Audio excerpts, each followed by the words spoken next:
Are you struggling for consistency in your sim racing? Does your iRating look like a roller coaster? If so, we have good news for you. The way to get more consistent is to first understand what you're doing differently than the professionals. And VRS is the answer. With our competitive subscription, you will have the telemetry, setups, tutorials, and everything else you need to fully analyze your driving. Our data packs and the ability to compare your driving with the best in the world will show you exactly where to adjust your inputs, change your driving line, and shave seconds off of your lap times. And our powerful and precise Direct Force Pro wheelbase and precision pedals are being used by some of the world's best drivers. All these champions agree that VRS hardware is not just the best on the market, it's also priced well below the competition. So if you're looking to upgrade to direct drive and the best pedals in sim racing, VRS is your answer. If you want to get better, get faster,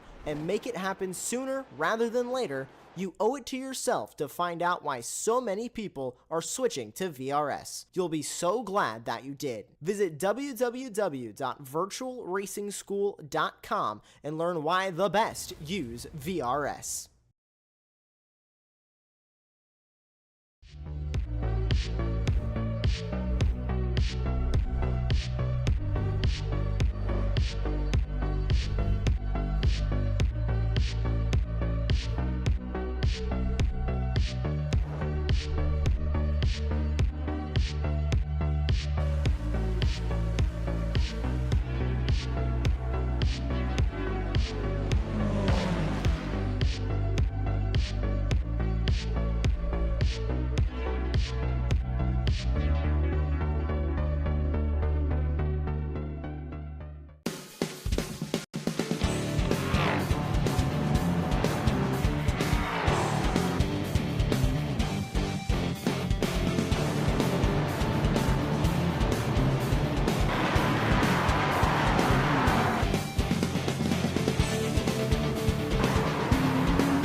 Two weeks ago, our LMP3 and GT4 racers were in the land of the rising sun, hoping to bring a little more clarity to championships to play with the season winding down. And tonight, it's not the land of the rising sun, it's the sunset bend and the legendary bumps that our racers are going to have to contend with as much as their fellow racers here at Sebring International Raceway for round number 7, the penultimate round of the Extreme Motorsports Ricmotech miniMite Sports Car Challenge here on Apex Racing TV. I'm Greg Ginsburg. Joining me in the announce booth as always, Larry Lefty McLeod, and of course, let's not forget Jonathan Grabowski, who'll be giving us all the best views of tonight's action. And so for a second week in a row, we're at Sebring, whereas last week it was a 90-minute World Challenge thriller with pit stop strategy and fuel loads determining the ultimate winners. Tonight, it's just two 35-minute sprint races on board and on tap for us here tonight. So good evening, Larry. How you doing tonight from Sebring? I am doing spectacular, ready to, drive around here, and I don't know what I'm gonna do. Maybe start dancing like a duck. I don't know, but we are going to enjoy tonight. There's got to be gators in the crowd. We saw them last week at the World Challenge. So they have Pac-Man fever is what you're saying. They just might. There are a lot of weird things on this tonight. But I'm looking forward to this as we've got tonight and one more round afterward. We're getting so close to championship part of the year. But tonight is when we set up to see who's going to be able to walk away with those championships. A lot of things at stake tonight. Indeed, Larry. And so we've got our racers. They're out for qualifying right now. Most of them working on their second flying lap. Some of them actually working on their third. As we always do here in the miniMite Sports Car Challenge, we send our racers out. We give them 15 minutes to set their fastest laps and set the evening's grid for the first of two 35-minute races. And what we do is we give them 4 flying laps in order to set those times. They've got the track seemingly all to themselves. And as they head out on track, we watch now Alex Brown in the in the Eagle Beaver Mercedes. I thought perhaps it would be like an Eagle Turkey Mercedes or something tonight, but that might be a better combo. And Alex is one of our GT4 Pro racers, and we can pick out the pro racers on track because they've got the red number boards and mirrors. There we go, and take a look at the side of the car as he comes through the hairpin here at Sebring. Also red windshield banner and end plates on the wings. Not to be confused with our GT4 AM racers like Lucas Dragota, who is, I believe, our championship leader right now in GT4 AM in the 119 Dragon Sport Mercedes. And the AM drivers, they've got the green number boards, mirrors, windshield banners, and end plates on their wings. And then, of course, we've got our Lump 3s, our LMP3 racers. They've got the orange mirrors on the cars, but they also have, and that's Tyler King from Aero Kinetics, who's, I think, looking for win number 11 tonight, Larry. He's got 10 out of 11 wins so far this season. And the LMP3s, well, you can kind of tell the difference between them and the GT cars, but they've got the orange mirrors, number boards, and plates on the wings as well. And for you colorblind folks, no, the windshield banners are not orange, they are black. And right now, Tyler King is your fastest driver on track in the LMP3s here in qualifying, working his fourth and final lap, Larry. And he's got, looks like almost a half second, about 35 hundredths of a second on the rest of the field currently. Yes, and definitely some big gaps already early, but we'll see how long that lasts. In these races, 2 sprints, as we've been doing, 2 35-minute sprints means that you just have to be around to get some points the first one, but the second one, you've got to try and match it again, which always is challenging with the inversion that we'll do. Likely half the field of GT4s and a couple of rows typically of what we do LP3s. is we'll invert the top 10 in the GT4 field and the top half of the LMP3 field, which I think again tonight we've got 6 racers here for LMP3, so the first couple racers will get inverted. Not a big change there when the second race comes around, but could have very big ramifications in GT4, where I think we've still got at least in GT4. I think in GT4 Pro, still a very close battle for the championship. Had some changes in the last round, but if we take a look here now in GT4, let me see if I can bring this up quickly here. GT4 Pro, Eric Violette currently with a 21-point advantage over Mike Dam. So the D2D racer looking to, I think, stay out of trouble here this evening as we watch him on track. Currently third fastest in qualifying here in GT4, working the last of his third flying lap. So if he wishes, after this one, he can take one more. Let's see if he can move up in the order. And as he comes down onto the front straight and across the line, does Eric Violette improve? He does improve on his time, but cannot break out of row number 2. He's still got Robert Schwenkler just about 0.4 of a second ahead of him there on track, as he is going to work his last flying lap now. And should mention that Schwenkler is just now completing his third flying lap, so he's got another chance as well. In GT4 AM, Lucas Dragota, who just completed his last flying lap, he's your pole sitter, or provisional pole sitter here in GT4 AM. It looks like should be starting, if all things stay the same, 5th out of all the GT4 cars, and he is currently your points leader in GT4 AM, coming into the penultimate round over John Sterling. He's got a 72-point advantage. But look at this, Larry. Brian Bennett from Sector 5 just reset fast lap to go to pole with very few racers left out on track. Bennett turns in a lap of 208.82, over half a second faster than Robert Schwenkler. That is a flying time. We'll see if anybody can get anywhere near that, as Schwenkler looks like he's called it quits. He's done for the session. But Violette, he's still out there. We just had a camera on him a moment ago. We'll see if our points leader can get any closer to Mr. Bennett. But I think even Eric was saying the Porsche in the hands of Bennett could be quick here tonight, and certainly Brian showing that to be the case. Yeah, indeed. During the week of testing, at least in a straight line, the Porsches definitely showed to be the fastest cars on track. And Violet, though, had the fastest time in practice this week at a 108.623, or probably a 208.623. So he's actually almost a full second off of what his best lap during the week was. Finishing his final lap right now. Yeah, indeed. As we're following and watching Chris Klimovich right now, part of the Klim Club, currently sitting 8th in GT4 AM. And I think that would put him somewhere around 17th altogether in GT4, as he's actually completed his 4 laps. So we're not going to see anything more come in from him. Yeah, all right, there's so a couple drivers who haven't, but I think we've got a pre-race interviewee. We do, and we don't have a lot of time to get to him, Larry. So let's bring in, Adam Johnson, driver of the number 319, the right stuff, or the wrong stuff, actually, Ligier. Let's hear from him. All right, Adam. Hey, welcome to the pre-race interview. How's your prep work going for Sebring? Hey, how's it going, guys? I would say it's going all right. We'll see what tonight holds. But so far I'll just enjoy Sebring.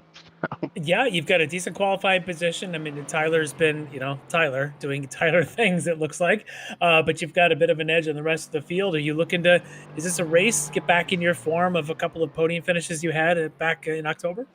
Oh, I don't know. We'll see, man. I think I have a good habit of taking myself out of the race pretty easily. So, my intention tonight is to avoid that and grab enough fuel for the race and, hopefully chill out as we kind of come up to traffic and let the chaos happen around me. So. Well, that's a strong strategy for success, is to just let the rest of the chaos do its thing and you just come out of the dust looking clean. I'm looking forward to seeing that. We didn't bring you in with a whole lot of time, but I think we're about to go to grid. Anything else you wanted to mention here pre-race before we get you in the car? No, I appreciate you guys' broadcast. I have a habit every single night after my wife goes to bed. I watch the whole broadcast over and hate all of my decisions. So I appreciate you guys recapping them, man. It's good. At least it's not necessarily making it, you're watching it to fall asleep to. At least we're not boring. We're keeping you awake, even if it does get you a little angry at your own performance. Good to know we at least have some kind of worth. I'm just glad he said that, as opposed to being upset with all of our decisions, Larry. No, you guys are great. Now that you know my name and stuff. Yep. All right, Adam. Well, good luck here tonight, and maybe with any luck, we'll talk to you at the end of it. Hey, I appreciate it, guys. Have a good one. All right, everybody. That is Adam Johnson from The Wrong Stuff, driving the number 319. LMP3 Ligier, currently running, I think, 5th in the championship, Larry, and he was actually 2nd most points over the last 2 rounds in LMP3.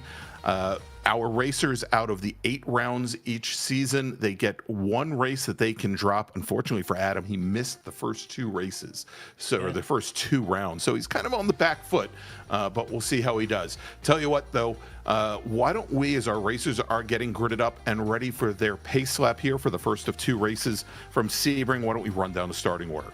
All right, so let's start with the LMPs. At the top of the order there, no stranger to that spot, Tyler King from Aerokinetics is going to be your pole sitter tonight. 154.2. That is screaming fast in one of these cars. Alongside him, we just talked to him from The Wrong Stuff Racing, Adam Johnson. On row 2 in the inside, it's going to be Josh Vidal from Phantom Power Racing. Alongside him, his teammate from Phantom Power, Jake Zito. On row 3, we've got Marlon Jones from Lead Paw Racing, alongside Jim Pfeiffer from Sector 5, and we unfortunately don't have a Bobby Childs here tonight. I'm sure, though, he's watching it. All right, well, let's go, Larry. And we got word that Bobby was having some Sebring issues. All the best to him in these times of need and problems. All right, so let's run down the starting order now in GT4.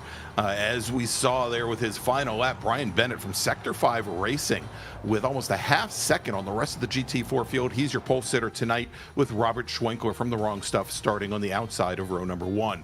Eric Violette, your championship leader, coming into round number 7 this evening from D2D Sim Racing. He's going to start on the inside of row number 2, with Alex Brown from Eagle Beavers going to start in 4th position. Then Lucas Dragotta, your AM category pole sitter, he's going to start 5th tonight in the 119 Dragon Sport machine, with Dan Carrillo starting next to him in 6th. Starting 7th is going to be Chris Thorman from D2D Sim Racing, with Travis Schwenke from Orion Racing. He is going to start right next to him in 8th position. David Klimovich and Neil Weston will make up row number 5. The Slow Bros Racing and HDBK Racing entries, both in AM. Then Robert Hartley from Orion will start off right behind them in the inside of row number 6 with Leo Dragotta, his teammate. And looking at the YouTube chat, Larry, Leo Dragotta not so happy with the handling of his BMW tonight. Sounds like a common theme that they've had some, Orion's had some issues with setup here during most of the week in practice. John Sterling next, with Chuck Labano starting right next to him. Then we've got Andre Wedderburn and Dale Maxwell. Wedderburn and Maxwell starting 6th and 7th in the AM. Then we've got Chris Klimovich from Slow Bros, with Jeff Jacobs starting next to him. And then we'll go Stephen May and Tom Jenkins, John Casey and Brian Steele, Chad Sebring and Steve Stinson. And then wrapping up the final row tonight, Greg Brockway and Russ Ruddick. All right, and is the field now? Yep, go ahead, Larry. I'm sorry. I was going to say, yep, our LMP3s are starting to get themselves queued up a little bit. A lot of tire warming going on here. They must be concerned a little bit with that first lap cold tire scenario that tends to cause a lot of chaos. And there you go. Thank you, John, for throwing the graphics on the screen there for our temperatures tonight. A nice even a track degrees. Temperature of 80 degrees Fahrenheit, not terribly hot. Yeah. And we've seen this in almost every single round where at least one of our LMP3 racers seems to get caught out due to cold tires early on in the first lap. Just a reminder to everybody that tonight's race stewards, including our real-life starter, are provided by the SCCA Foundation. The SCCA Foundation provides funding for the SCCA Academy, training the next generation of race workers and volunteers that make real-life road racing events possible. Visit SCCA Foundation for more information. Well, the starts here at Sebring are always treacherous through that turn 1, because there's a lot of area to go, a lot of bottlenecking that happens as they funnel down into turns 2, 3, and 4. We'll see if this small group of LMP3s can keep themselves together. Maybe, just maybe, there's a chance for Adam Johnson to stick his nose and go around the outside of Tyler King if he can get a good start. All right, and as they come now into the Sunset Bend area and come to the bridge, as they come underneath the bridge, they will enter the start zone where our live starter can give the green flag command at any time. And as they come now onto the front straight, green flag is in the air, and we are racing at Sebring International Raceway.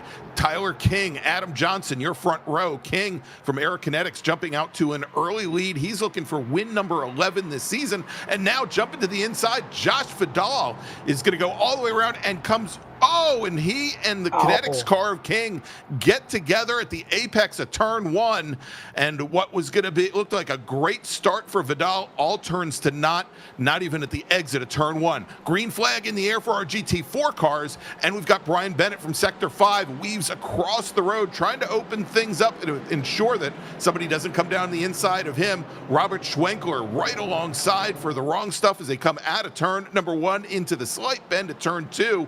And Bennett, he's got position going into turn 3 with I believe Eric Violette, Alex Brown, Lucas Dragotta, and Chris Thorman directly behind. And as we said, those BMWs of Orion much further back in the pack.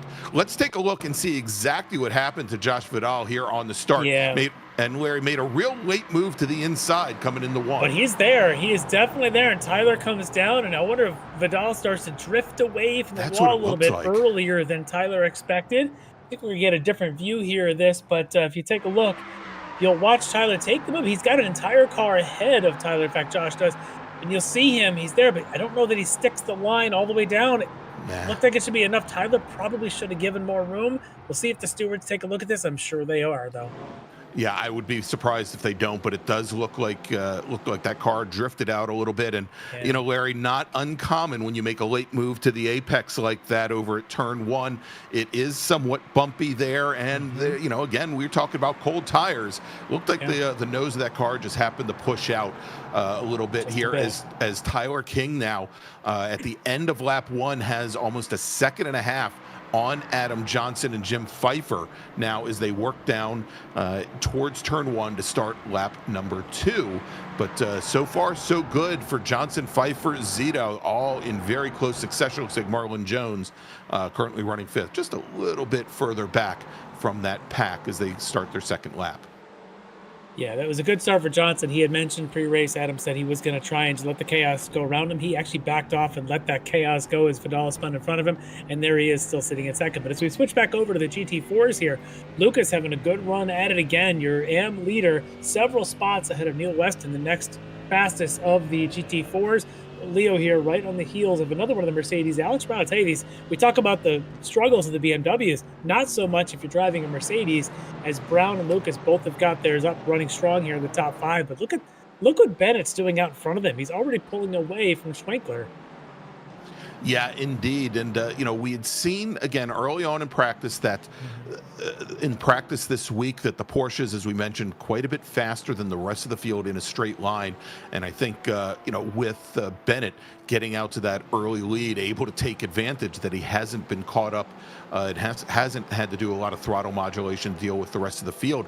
The next question then was going to be the difference between the McLarens and the Aston Martins. And they were all very close on speed during the week. But one of the other Porsches, while our leader, Bennett, is doing quite well, looks like Chris Klimovich might have had an issue coming through turns 5 and 6. Let's see what happened here. All right, well, he's a little bit wide offline there and just slid out a little bit. He does get to the wall, but luckily it was a gentle tap, so there may not be much damage, luckily for him, but he is pretty far down in the order. We'll see how the Klim Club responds to that as we take a look at where the Orion team sits, and that's Travis Schwenke currently holding down the spot here at 7th. He's just ahead of your AM leader, Neil Weston, in the Porsche. Yeah, indeed. And so Schwenke currently running 3rd in the championship, 29 points from his teammate Mike Dam, and currently probably 8 points back from his teammate Dam, 29 out of the championship currently. Now, Mike Dam not being here this evening, we might see this is a good chance for a points haul for Schwenke, but I think a lot of this is going to be dependent on also how Eric Violette does, and currently Violette still sitting in the same 3rd position in which he started this race. So I'm watching here a little bit of bump drafting with David Klimovich pushing Leo Dragotta down the track and showing the BMW straight line speed struggling, and the Porsche just might have it. They're trying to keep up with the same pair of Porsche BMW in front of them, which of course is Weston and Schwenke. So each of the BMWs of Orion now getting pushed along by a couple of Porsches. It's just fascinating how the BMWs are just struggling mightily here, but the Porsches behind them helping them along as we check in with a few others like Andre Wedderburn in a McLaren right behind John Sterling. That's the battle for 5th in GT4 5th AM. in GT4 AM, exactly, with Wedderburn fairly close behind in the 151 McLaren. See if Sterling here pushes Rob Hartley along like the Porsches are pushing the other BMWs. Yes.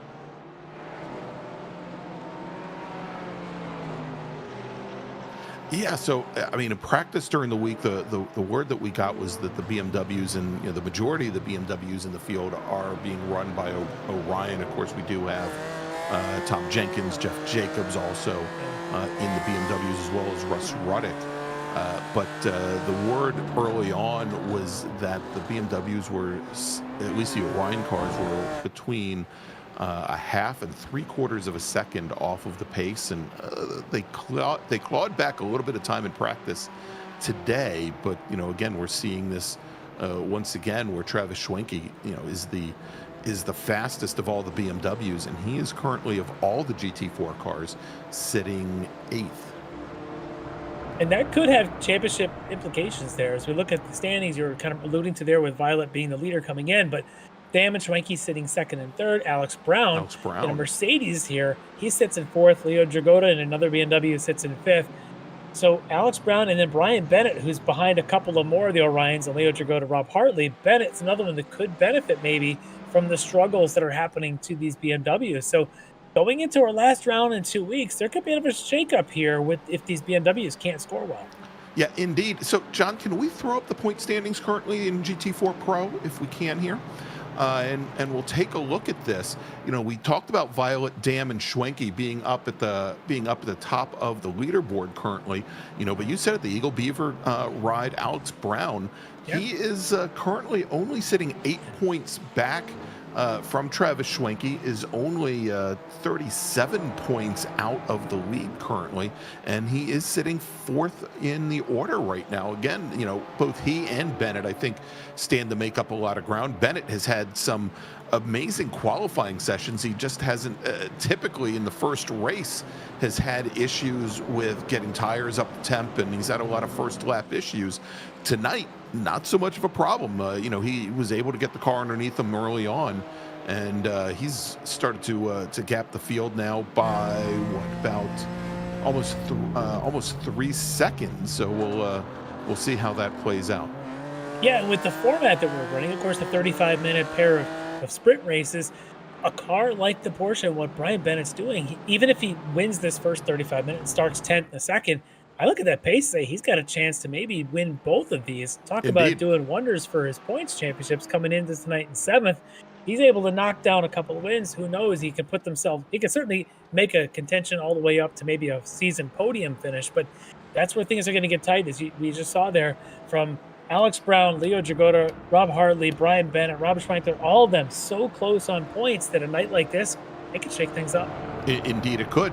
And Larry, as we're talking about the strength of the Porsches here early on, right now somebody who would be, if the race were to end right now, that would be right near the cutoff point for that GT4 inversion, is Neil Weston in the number 6 Porsche. I think he would start on the outside of the front row, again, if things were to end right now. And Weston currently sitting 4th in the GT4 AM Championship, and only 5 points back from Dale Maxwell in 3rd.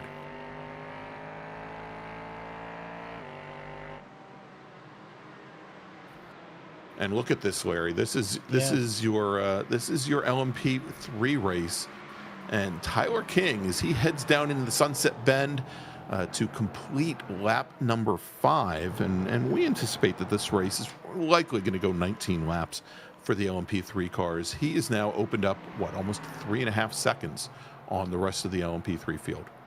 Yeah, he's done is typical what Tyler's done all season long. Just walk away from the field, especially in the first race where he starts on pole. Behind him, though, things are coming along just fine, as Adam Johnson just set the fastest lap of the race, in fact, with that 55.0. So Adam pulling away from Pfeiffer and Zito and the others that are behind him. So he's trying to really put his mark there in second place, while the GT4 battles are going on pretty intensely here between Dale Maxwell and the others here in this bunch. Yeah, we're on board right now with Dale Maxwell. He's got Andre Wedderburn's McLaren just ahead, and we know how difficult Wedderburn has been when it comes to passing. And, we mentioned Dale Maxwell currently sitting 3rd in the GT4 AM Championship. He is 15 points back from John Sterling, currently, who's sitting 2nd in the championship. But, again, there's that look-in that we have with Maxwell and Weston, and whereas Weston currently running 2nd on track in AM, running 9th overall, and Maxwell sitting 7th in AM, which I believe would put him somewhere along the lines of 17th. So big difference in the points haul here. And again, as we stand and look at this, if this race were to end now, we do invert the top 10 GT4 cars, and Maxwell a long way out of that and away from that invert. he could find himself almost, I think, 16 positions back from Weston at the start of the next race. Yeah, Weston in a really good position here in what he's doing, trying to keep up the second in class here, but also, like you say, try and hunt for that transfer spot, maybe try to sit on pole in the second race. And considering the points battle and the fight that he's having with Maxwell and Sterling, this could be a good night for him as well. As we check in with the Klim Club, David Klimovich doing a little better than Chris was doing earlier in this same part of the track. But look at David here really putting the pressure on Chuck Labano. Whoa, and Labano goes a little wide coming out of turn 5. I wonder if he's before going to they get go into the pedestrian bridge. Or maybe he just grabbed a little bit of dirt there, but that's going to give a good run for Klimovich as they head down to 7. West. Labano very late on the brakes, Larry, and was able to, looks like, able to hold off Klimovich for the time being. He's given a lot of deference to Klimovich there. Could have come, maybe pinched him a little bit coming through the through Fangio there, but gave him all the room that he needed, and they are still side by side now as they head up towards Cunningham. Yeah, all these sharp rights followed by flowing lefts happening again here. Klimovich going to hold that line. Let's see as they head down to Tower. Do they stay this way? They've been this way since they came out of 5, but it looks like finally, Labano gets the advantage. Got to watch out behind them because that savvy veteran Rob Hartley might just wait for these two to get mixed up, and he might take both spots. Wow, but look at the run that Klimovich was able to get out of the Tower turn, and he decided to tuck right underneath the rear bumper of Labano's Mercedes. But I think he probably could have taken him down the Flying Fortress straight there. Maybe. I think it's a good move though, considering the situation with Hartley behind him. Better to just go ahead and push Labano along and play for the next straightaway. It might be here if Klimovich has some kind of a run. I don't know that he does. He's in the draft. Is he going to pop? Nope, just a little bump draft. Not this time. And our LMP3 leader, Tyler, we'll see what happens as King slots in between them all. Good and clean there for Tyler getting on by. Doesn't need to engage in this battle of GT4s. Hartley now, because of Klimovich maybe backing off a little bit in 17, Hartley's going to get a run, but it's the BMW. Don't know if he's going to get much of an advantage here.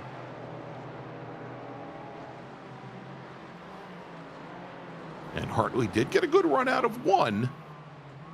Good enough, though.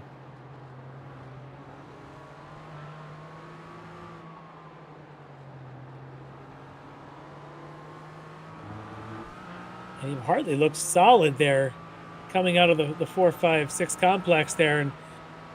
But you could see even a little bit of draft not helping him at all behind the Porsche as Johnson now in the LMP3, he goes through right ahead of Chuck Labano. Labano kind of doesn't want to lose any ground having to wait behind an LMP3. And then Jim Pfeiffer coming through there as well in a moment. So lots of LMP3s now coming through this pack. All right, so we now move up to Travis Schwenke. Actually, Dan Carrillo, Travis Schwenke, and Neil Weston. This is currently the battle for 6th in Pro. As Schwenke is going to have to, looks like he's going to have to concede here coming out of the Tower turn to one of our LMP3s and just happens to drop a wheel there. And no. That's John Sterling. Oh my. Well, he's in a precarious position. He's better get himself moving quickly. All right, let's take a look and see what happened. This Sterling, he was right behind Labano, Klimovich, and Hartley. Yeah, he was just back behind that battle, thinking maybe he'd have a chance. He just comes out of, I think that's turn 10, and just gets on the gas a bit early and never hits anything. But boy, does he lose a ton of time on track.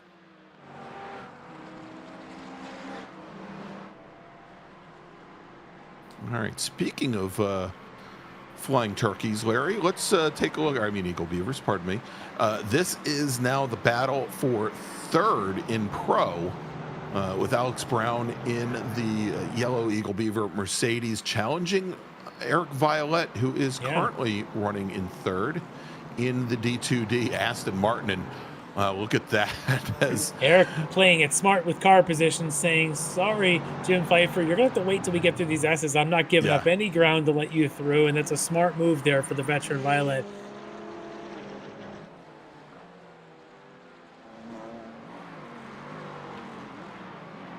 Violet may do the same thing again here. Looks like he doesn't have to. It's going to be more question of whether or not Alex Brown decides to hold off Jake Zito coming through, as Zito now works his way around. And Larry, we were talking earlier about Wedderburn maybe being one of the toughest passes here, and we had, I think, Neil Weston was right by him in the Porsche. Let's take a look as they come down into turn 1 on the previous lap. Oh, yeah. Or probably Dale Maxwell. I think I said that it was, who did I say? I thought I said it was Jenkins. It was actually Dale Maxwell. And Maxwell. Big slide there for Wedderburn, even after the contact, almost to the outside wall.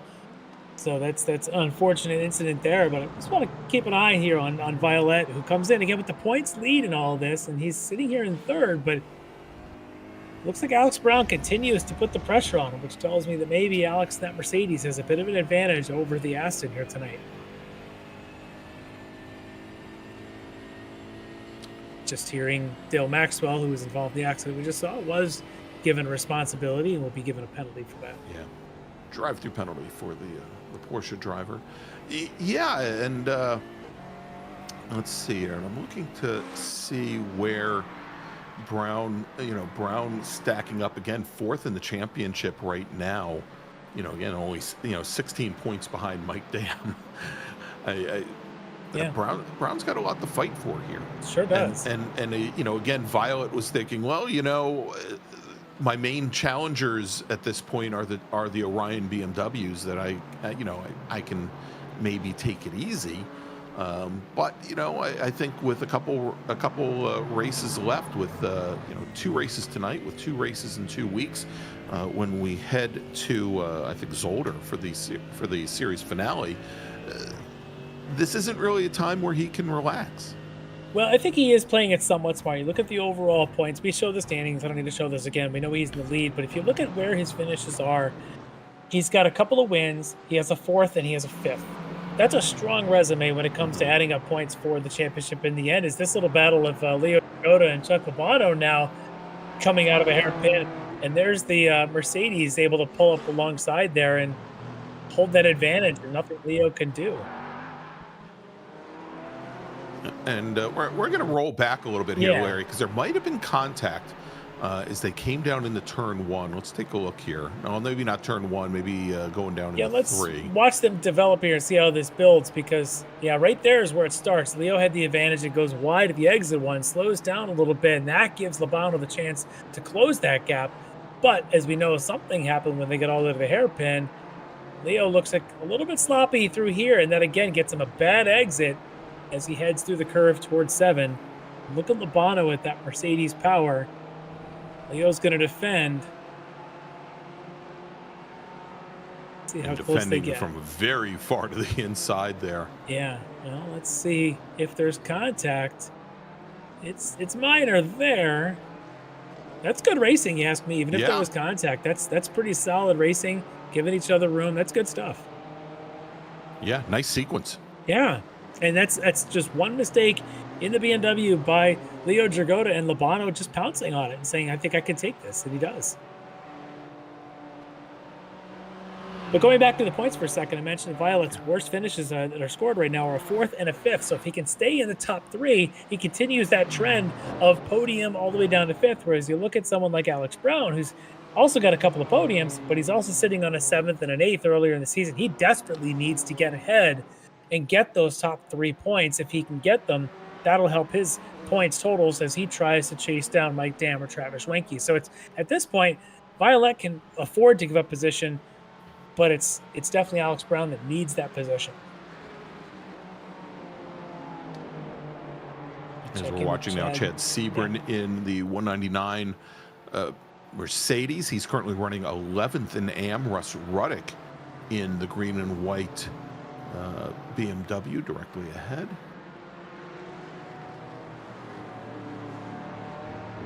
For other BMWs in the field, not painted with an Orion livery. But of course, the good wrap job there, the LGT wraps on Chad Sebring's car, of course. One of his sponsors. we check in on the rest of our top group here. We haven't talked about Robert Schwenkler here in a little bit. No, definitely not. The wrong stuff. 235 McLaren, and Schwenkler currently sitting 8th in the championship, I believe. Sandwiched between Bennett and Jeff Jacobs. Currently, I think 60 points out of the championship, only 9 points back from Bennett coming into the evening. Stands to lose a few more points if things stay the way they are here in our first race of the evening. But he's started to close things up a little bit here, Larry, as I think, Bennett might be in somewhat of a maintenance mode here. Of course, we can take a look. But Schwenkler, I think, while he's not going to gain anything, obviously, on Brian Bennett, who's leading the race, he will gain on those Orions, those pesky Orions, Leo Dragotta, Robert Hartley, who are sitting 5th and 6th in the points. And if you look at the standings right now, they're not sitting 5th and 6th. You look at the standings of this race, Hartley's down somewhere outside the top 10 of the running GT4s. And I think Leo Dragotta is only a couple spots in front of him. So that's a huge swing for Robert Schwenkler. He definitely needs this finish and to be able to have a chance to finish in the top 5. And there they are. That's Leo and Lobato and Rob Hartley. Yeah, indeed. And Leo Dragotta, Robert Hartley, currently running 11th and 12th of all of our GT4 cars. And Lobato, just ahead. Lobato is currently a 3rd place racer in AM, but we do distribute points based on the overall finish in GT4, not necessarily pro versus AM. Yeah, so really important, these guys, to get all the positions they can get, whether it's an AM amongst the pros or pro amongst the AMs. You still need those positions if you want to maximize your points. And right now, these Orion drivers are definitely struggling, and that's where Schwenkler, we talked about it, Alex Brown, they can definitely maximize and get some good points movements here tonight. Of course, the pressure will be on to get the points updated during the interviews tonight. Yes. We'll leave that up to Jeff Jacobs and the gang to update those points. We'll see how quickly Jacobs gets out of his car. And, of course, he's racing in a BMW, Larry, so it might take him a while to get back to the pits. Yeah, you never know. And there he is. Jeff, as a matter of fact.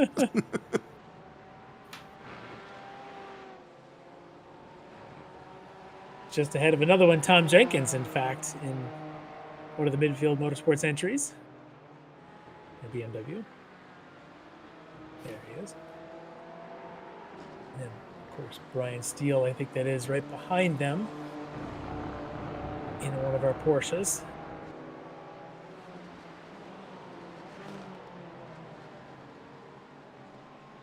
Well, Bennett out in the lead isn't exactly slowing down as he just reset fastest lap of the race at a 2:09.3 in a GT4 car. So things are going just fine for our race leader in his Porsche. Next closest lap, I think, was the 2:09.6 of Alex Brown. Yeah, 2:09.65 from Alex Brown, I believe, was the next closest. Which just turned as long as Lucas Dragotta, Chris Dorman also just turned their best laps of this race. So everybody's got everything just nice and warm and toasty here with about 9 minutes left in this first 35-minute sprint. And things are grooving right along for our front pack. And there's Brown still trying to make a move on Violet as the two men with names of color here are going at it, Violet and Brown. A little red mist flying between them, I think. Yeah, Larry, and and again, Violet, who was almost a full second faster than Brian, or actually about 0.8 of a second faster than Bennett's fastest time here tonight during the week in practice. Violet's had, I think, the majority of his night with the mirrors filled with the yellow Mercedes that he hasn't really been able to put his head down and just put in some flyers, and that has been to Schwenkler's advantage as well. Schwenkler's had a little bit of breathing room here for the majority of the evening. And I wonder if the pace that Violet had early in the week, perhaps different temperature, different track condition sessions, because he definitely doesn't seem to be able to have those 2:08's pace in him here tonight. Yeah.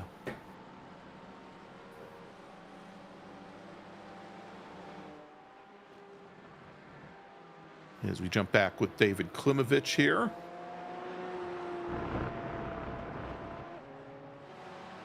Klimovich currently running 4th in the AM, and he's in a little bit of a pocket there, Larry, between Robert Hartley and Jeff Jacobs. He's got Hartley, I think, somewhere around a little less than 7 seconds ahead. Jacobs about 5 seconds in arrears. Well, while we're approaching our last 7 minutes, though, I want to take a quick update on the top 10 that will invert the second race. Sure. If I look down the order, I don't know if mine's not always the most correct, but I think right now Chuck Lobano is sitting in that 10th spot if I have this right. And that means right behind him, Leo Dragota and Robert Hartley would be out of that inversion. That's partly why I think there's desperate times going on in all three of these, because it means the difference in starting the second race in 11th or 1st. Yeah, as it stands, it would be Chuck Lobano on the pole with Neil Weston starting next to him, and then Schwenke and Carrillo on row number 2. Yeah, but indeed, that would relegate Dragota and Hartley to a 6th row start for race number 2. Yeah, so they may find themselves desperate in the next 7 minutes or so here to get their way around Lobano in any way possible. So we'll see if that comes true. But I also noticed this. Take a look here at Schwenkler now. I think perhaps it's getting a little closer. Eric Violet's picking up the pace. We'll see if Eric's got any pressure he wants to put on Mr. Schwenkler. Or does Schwenkler's wrong stuff have the right stuff to defend? Like that?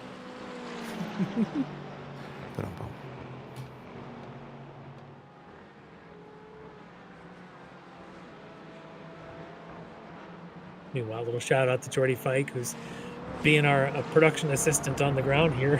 Thank you. Thanks, Jordy. Wrangling thumbs. Appreciate that. Thanks, Jordy. Maybe we'll see Jordy back in an MX-5 back this winter. Who knows? Oh, which would be a great time. Jordy, did you know that the Ricmotech Touring Car Cup starts up early January for both our MX-5 Cup and GR86 Cup cars? You can find out more information by going to xmsracing.com. And I'm sure Robert Hartley will be in that series, as he's kind of a whiz in those Miatas, so we expect to see him back out there. I'm sure we probably might even see a Leo Dragota at it again. And a lot of these same names will show up there, but maybe, just maybe, a Jordy Fike will also jump back in his sim and join us on Monday nights. All right, Larry, watching Marlon Jones take to the pit lane.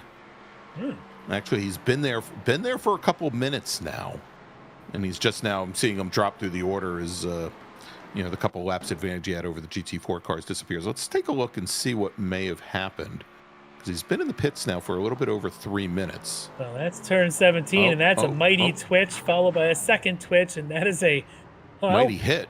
That is a hard nose into the barrier. So while he goes to the chiropractor, he'll get ready for the next race from the pit lane.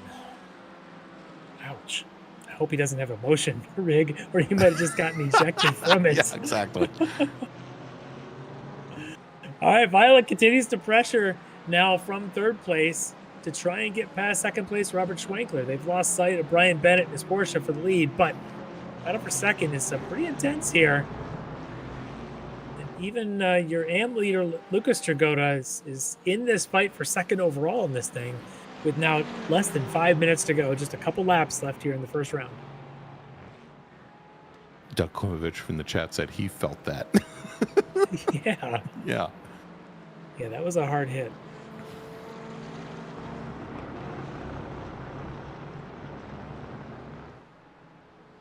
Aston just doesn't have enough legs in the straightaway to catch the McLaren, but he looks quicker in a couple spots. Like in the transitions, it looks almost as the GTD driver has a bit of an advantage, but Schwenkler able to get the power down and scoot out of these corners. See how he does in the front straight coming out of a sweeper here. And we've got Marlon Jones in the chat, Larry, to say that not something that we didn't know and didn't see. He said the car twitched a little bit and he couldn't catch it. Yeah, the double twitch will get you every time. That did not look good.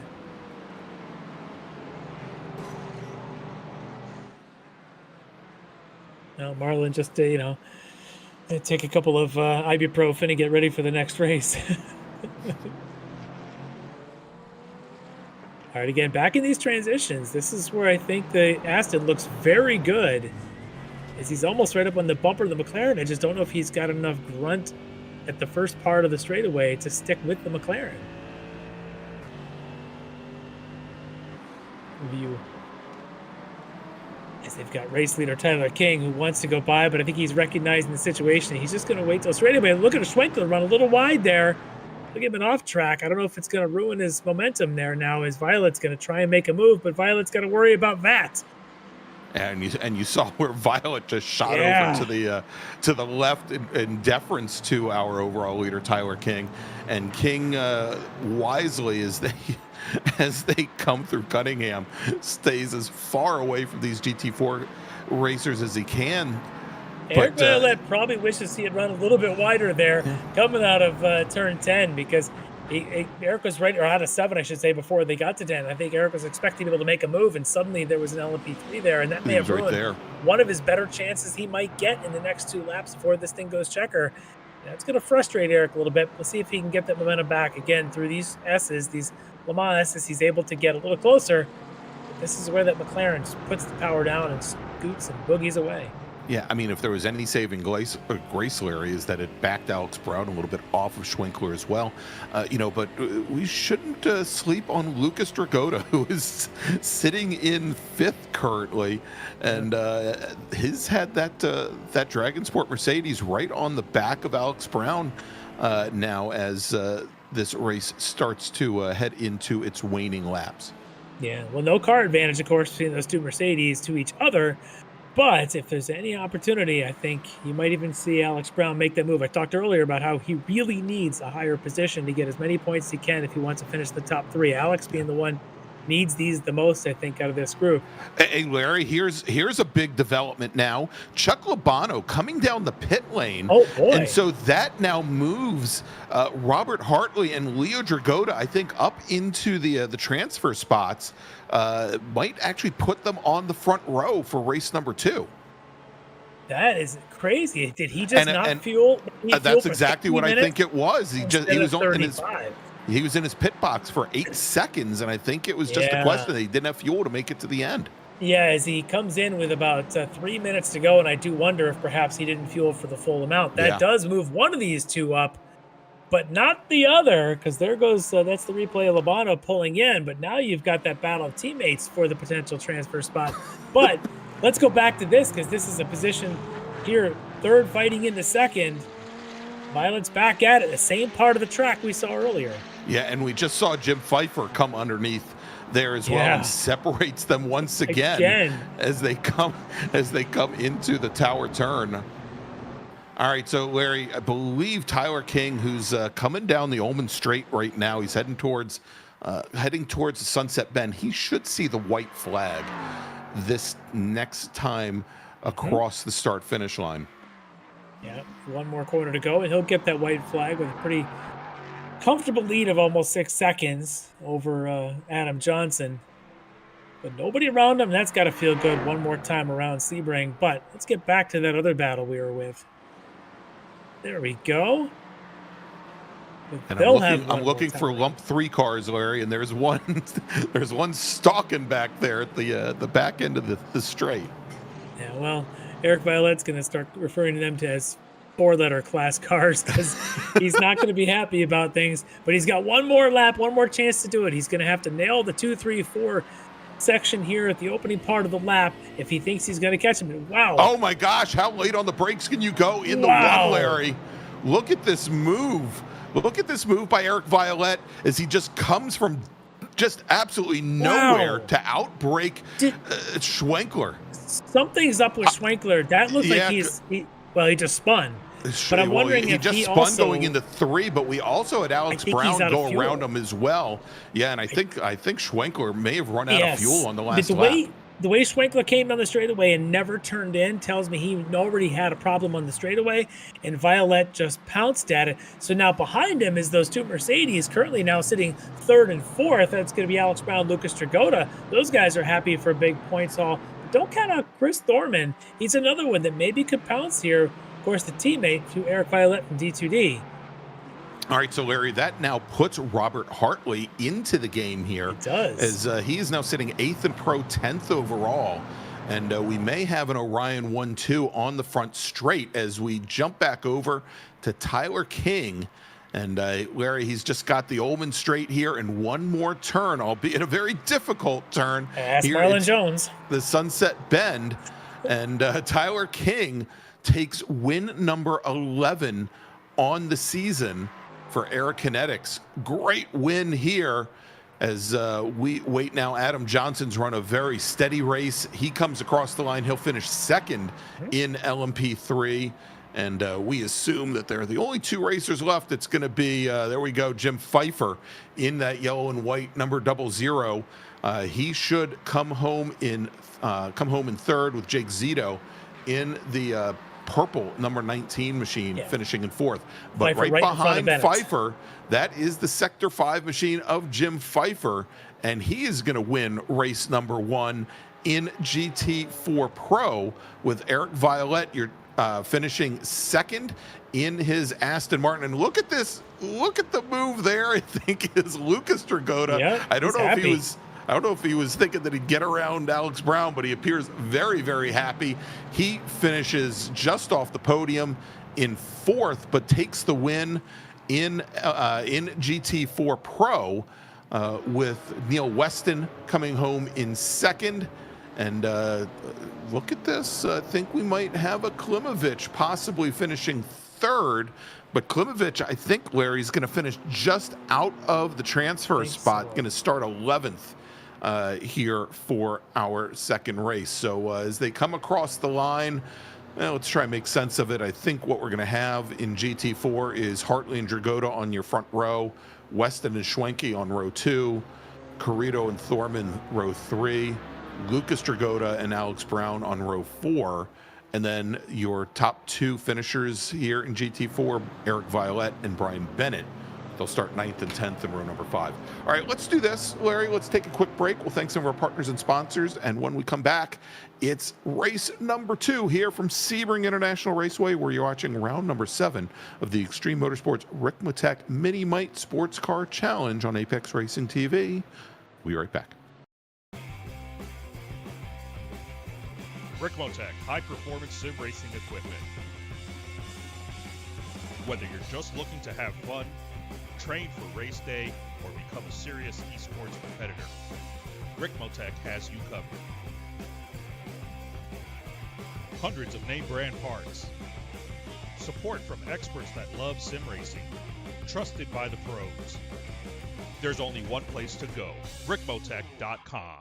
The SCCA Foundation is a 501c3 organization serving as the charitable arm of the Sports Car Club of America. One of the programs partially funded by the foundation is the SCCA Academy, an online learning management system used to keep real-life racing track officials up to date on the highest standards of race safety and officiating. Through this program, the SCCA Foundation is supporting the future of the best trained corner workers and event officials in motorsport. You can support these efforts at www.sccafoundation.org.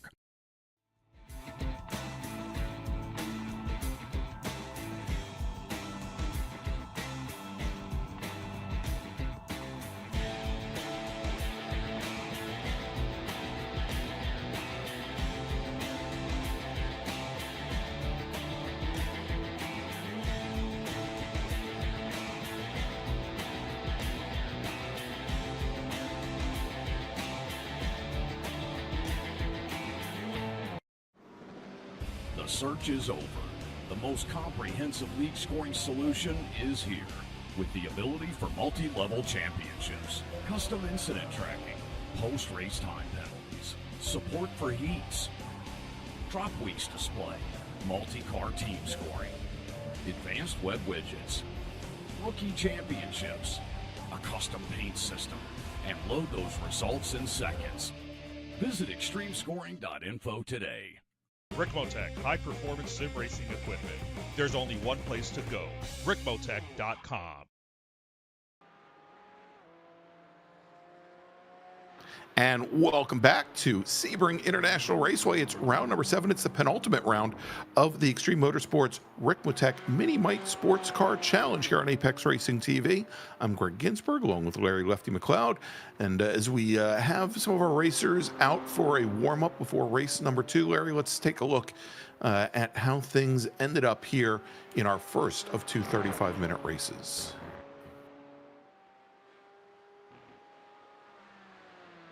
And taking the win, as we know, let's see, there we go. Scroll to the top. And Tyler King from Air Kinetics takes a win, Larry, here in LMP3. And he has now won, I think, 12 of 14 races so far this season in LMP3. Adam Johnson finishes second, 6 seconds back from there. Jim Pfeiffer finishes in third, and Jake Zito fourth. We're going to be inverting the top 50%, Larry, which I think means Adam Johnson starts on the pole and Tyler King starts on the outside of the front row. Well, remember, they started, I think, with 6 because Josh Vidal and Marlon Jones would count, so they'll invert. That's right. The top 3 go to the bottom. Yeah, the top 3, I guess, invert. All right, so exactly. So we'll see then what happens, because I think we've gotten word that Marlon Jones is having some connectivity issues. Yeah. He may not make race number 2. In GT4, it was Brian Bennett from Sector 5 taking the win over current championship leader Eric Violette, with Alex Brown finishing in third. Chris Thorman, Eric Violette's D2D teammate, finishing just off the podium in fourth for GT4 Pro. Lucas Dragotta takes another win for Dragon Sport Racing in GT4 Am, with Neil Weston finishing second, David Klimovich finishing third, and then Tom Jenkins finishing off the podium in fourth. And so I think probably the biggest surprise, Larry, and maybe not a surprise, we know the challenges that our World Challenge racers have over a 75-minute or 90-minute race in getting their fuel strategies correct. And we had, for example, last week, we had our race leader through the majority of a 90-minute race have to pit in with 1 lap remaining because he didn't have enough fuel to make it to the end. But we saw in a couple instances here where racers, they just got the fuel calculations wrong and ended up a lap or 2 laps short on fuel.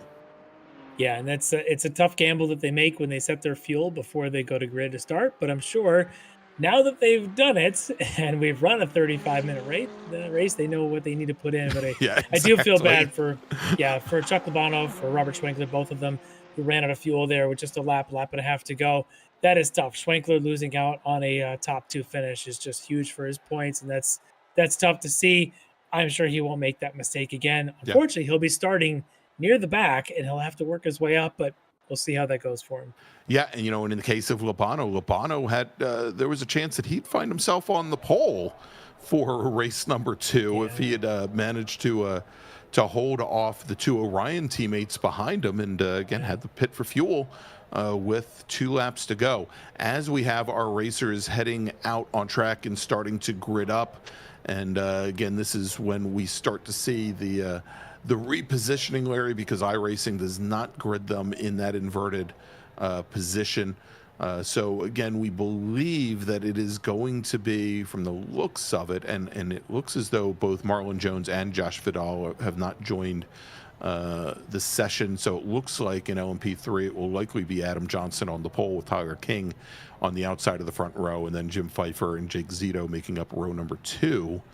And as we looked at but I think I know the order we've got for the GT4s. I think we're pretty confident there. Your pole sitter for this round is iRacing went ahead and changed my order on me. How dare they? The pole sitter for this next race tonight should be Robert Hartley from Orion Racing. Alongside him will be his teammate Leo Dragotta.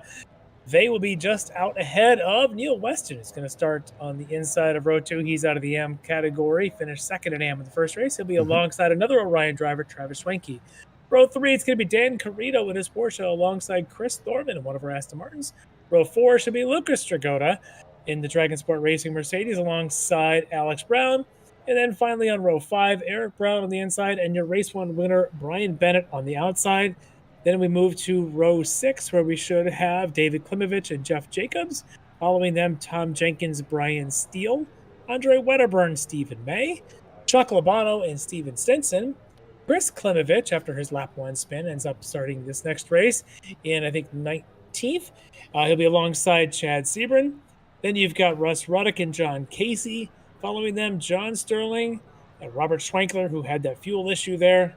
And then we'll see if Greg Brockway, I think, has joined, so he will make up the final row with Dale Mack. Yeah, and Larry, a somewhat odd development. Chris Thorman, who was part of that invert, I'm seeing that that Thorman did not make it out to the grid, and his car is still sitting on the pit lane. So big surprise there. Yeah, we're going to keep our eyes on that if he starts this thing from pit lane. I don't see any evidence that he quit the session. He may have just he's missed still in this there. call. He may. So I for just those people don't that think don't he made it to the run- grid in time. Yeah, so for those people that don't run these sort of formats of iRacing, what this is in iRacing is called heat racing, is the way the session is established. The heat racing says there are qualifying sessions, and there's a heat race, which is technically what the first race was tonight, and then the finishers, the heat race, are then put into the quote-unquote feature race. What separates them is a 5-minute warm-up. That's fine. That's the short practice class or practice session that we just saw. Once the warm-up period ends, everyone goes back to the pits, and then you're given a very short period, like 50 seconds, to get to the grid. Not like when you go for the heat race, you would have probably been given 2 minutes. It's less than a minute here now for the feature. And if you happen to step away from your sim rig for that minute, you're going to be stuck in pit lane. So we're going to keep an eye on Thorman to see if he does start from pit lane or if there's something else going on. Indeed. And real quick, Larry, Jordy Fike is in the chat asking about the Touring Car Cup. And Jordy, the last time I looked on the website, which was a little bit earlier today, I think it just mentioned that entries were currently closed. And no further information as far as when registration would open up for the Touring Car Cup. So best thing to do, get on Kevin's mailing list, or maybe drop a line to Jeff Jacobs. He might have some further information for you. All right, as we've got the field.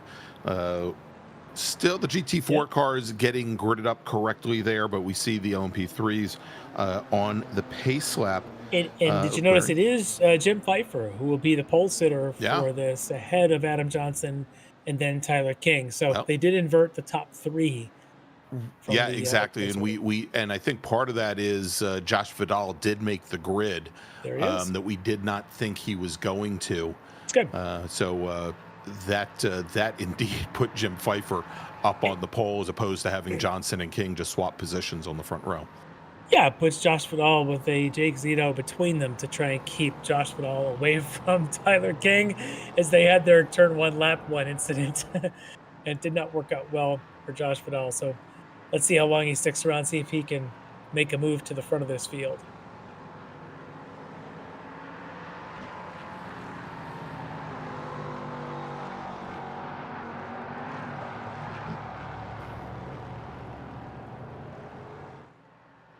And Larry, we'd like to announce that Ricmotech, our title sponsor here for both the miniMite Sports Car Challenge as well as the World Challenge, is increasing its support for our drivers by providing $100 in Ricmo bucks to be given away at the end of the season based on a random drawing.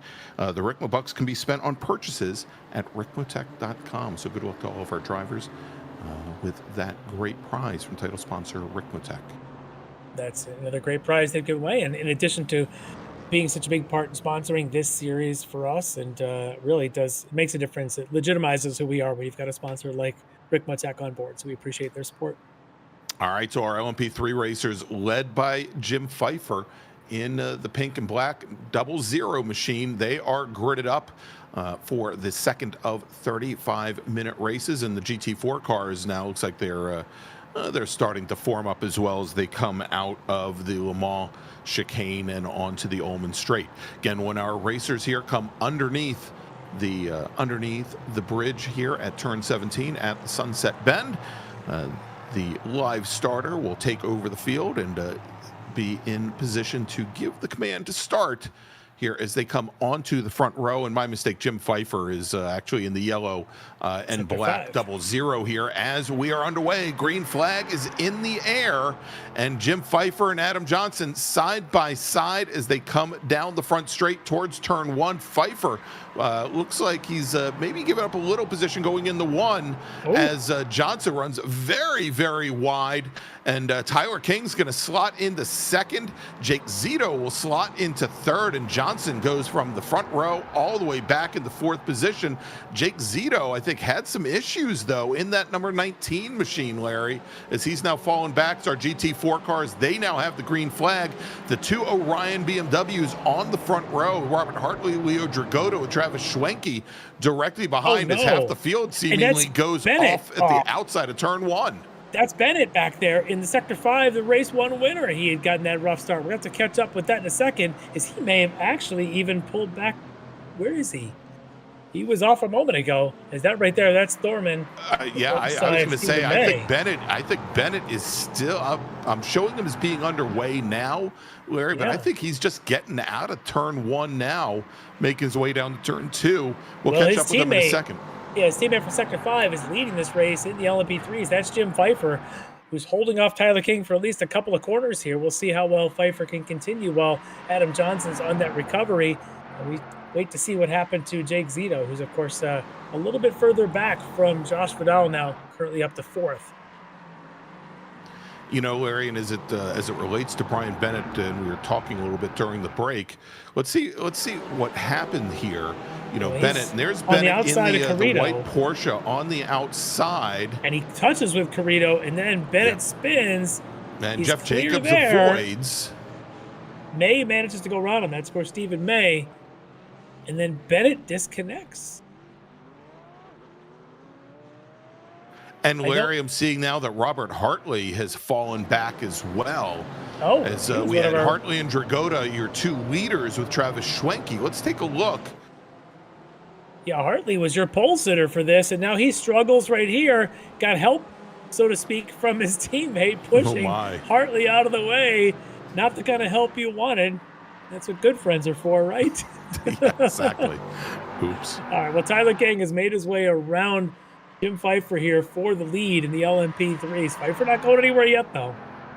And it does look like Bennett's back underway. As we were saying, Larry, during the break, you know, we were discussing some of Brian Bennett's challenges early on, lap 1, turn 1, and sometimes even a little bit later in lap 1 early on in the season. And it looked like he'd gotten some of those yips out of his system.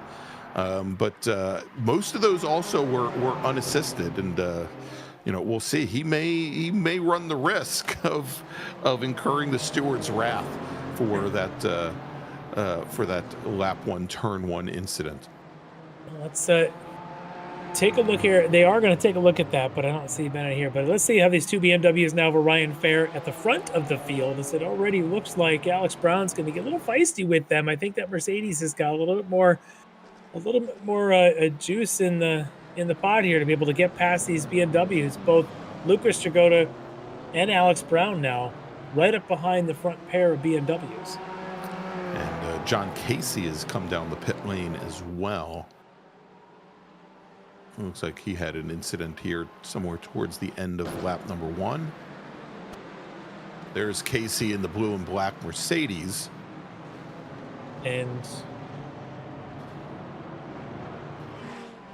oh, well, Casey did have an issue, as Casey was trying to avoid Robert Schwenkler coming through the Sunset Bend, checked up and got tapped from the rear and flattened that nose a little bit. Let's take a look and see what happened to Schwenkler, which led this sequence off.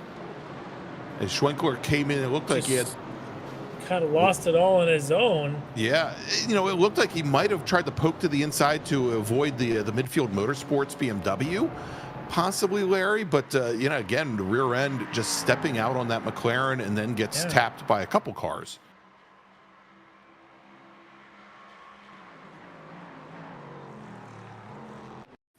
Now let's take a look at the pass for the lead here, as we had Jim Pfeiffer on the pole from the start of lap 1, and Tyler King alongside as they come under braking into turn 3.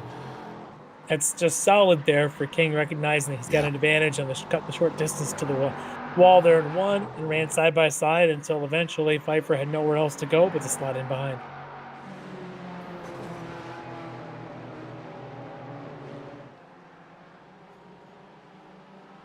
So now Alex Brown is challenging for the lead in GT4.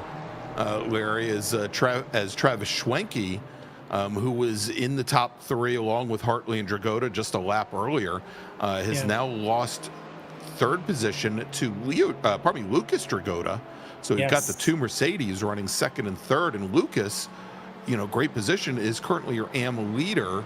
But only by 2 positions, because Neil Weston is sitting right back there behind Travis Schwenke. So Neil having a good start to this race, and the other was Dan Carrito holding his position strong in his Porsche ahead of Eric Violet. Yeah, and so, we'll see here as, again, and we saw this in race number 1 where the Porsches definitely had a straight line advantage over the BMWs, and Schwenke somewhat of a precarious position right now, having to hold off both Weston and Carrito.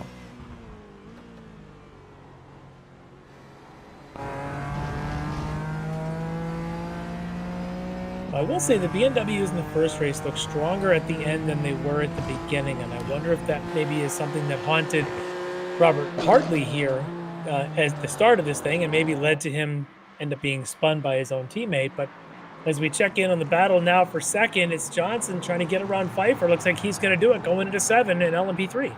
Yeah, and so Johnson, remember, started off in 2nd position and fell all the way back to 5th on the opening lap. So he's worked his way back up to 2nd. Let's take a look here, Larry, as Lucas Dragota seems much further back than he was about 50 seconds ago. He makes a heck of a dive move to the inside of Brown here and can't hold it as he grabs the curb and then grabs a little wall going through Le Mans curves, and that is going to move him far back in the pack.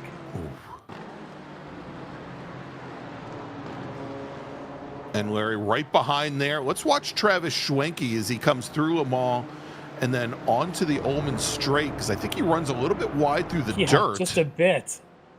And that may be what hurts the straightaway speed as much as anything, is he's being chased by a couple of Porsches. He's got to watch those. As we check back in now to Lucas Dragota, he has found himself right behind Brian Bennett and John Sterling in between them. So you got Bennett, your round 1 winner, Sterling, and of course one of the Eagle Beavers, and then you got Lucas Dragota. This is a tough little group here chasing down. Who are they going after up there in front of them? Is that Maxwell? That's Maxwell and Jeff. Well, Jacobs is a little bit further up. Maxwell now has got Bennett alongside him going into 7. But Dragota must be wondering what he's looking at, because he went from sitting right behind Alex Brown's Eagle Beaver machine to a recovery directly behind John Sterling's 267. Look Eagle at this Beaver. though. Maxwell putting up a fight on Brian Bennett. Maxwell held his own through 7. Bennett, though, finally is going to be able to pull ahead going through 10. But is that going to be enough now for Sterling to try and make a move on Maxwell, who just gave up 1 spot? We saw earlier how Lucas, in this area of the track, Lucas made that dive move to the inside of Alex Brown. Let's see if he does the same thing to Sterling. The same move, the same corner, same team. We'll see. I think he's going to do it here, though. I think he might be a little bit too far back. Well, he took a look, Larry. He's looking. It's not there this time. He would like to follow Bennett, because Bennett's doing very good at moving through traffic here. Yeah. Lucas is going to have to get around Sterling if he wants to chase Bennett down, though. And needs a good run here. He's used a little draft here in the Ullman Straight. Trying. He's waiting till the very last second. Well, that's not a lot of overlap, but he's going to try and make it work. Yeah, I think way late on the brakes. Yeah, very late on the brakes. Good move, though. Yeah. But that only now moves Lucas Dragota up to 6th in AM. He might get one more spot alongside of Maxwell here as they come onto the front straight. Lucas had a pretty good start to this. We'll see if he shoves down the inside into 1. He's going to hang back for a moment. Yeah, So he holds station for the time being, but well, look at that as Maxwell runs a little bit wide coming out of 1, but that is still such a short run, Larry, between the exit of 1 going into turn 3. Not a lot of time to take advantage of it. Well, Eric Violette's gotten his way around Dan Carrito now, he's just around Weston, not Carrito. But he has gotten around Weston, who's one of the AM cars. So now he's got to work on Carrito, and then, of course, he's got Schwenke up there in front of him. And that's the one he's got his eyes on, is going to be Schwenke, because that's one of the Orion cars in the contention in points.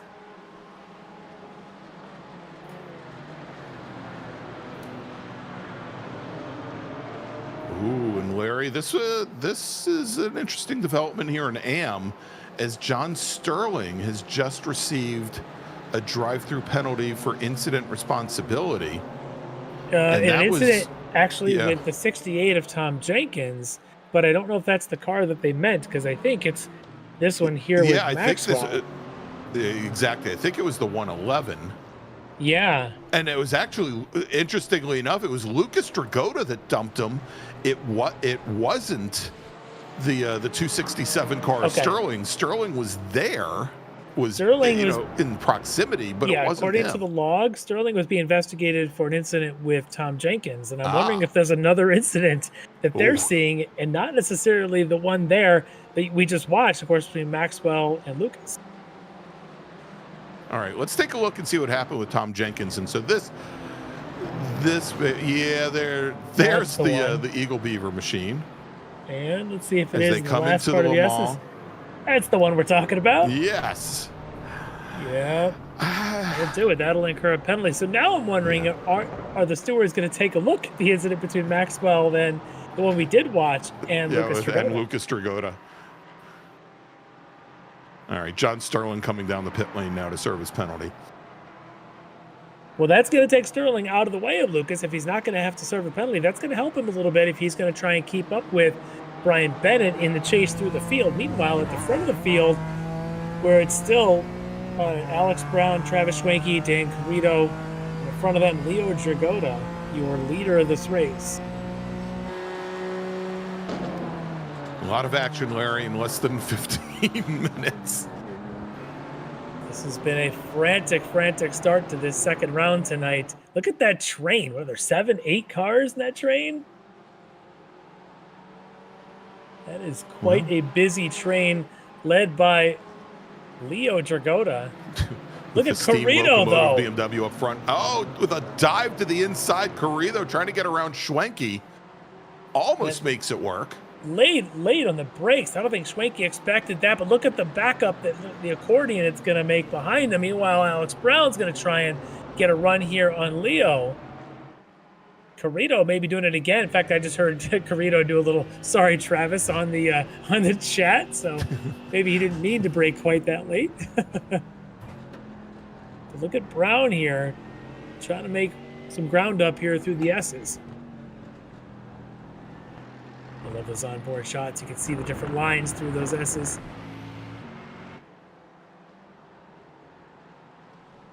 Yeah, he's really trying to break the draft as Leo Dragota didn't get the run. He's trying to protect. Alex Brown's going to try and make a move.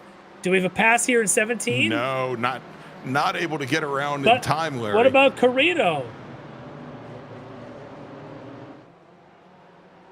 It is bunchy in there. This group of 8, there's no room. Are we sure we're watching GT4s and not a group of Miatas? That's just what I was thinking about. Was a Spec Miata race, Larry, at Road America, where they all dragged up the wall on driver's right and then fanned out.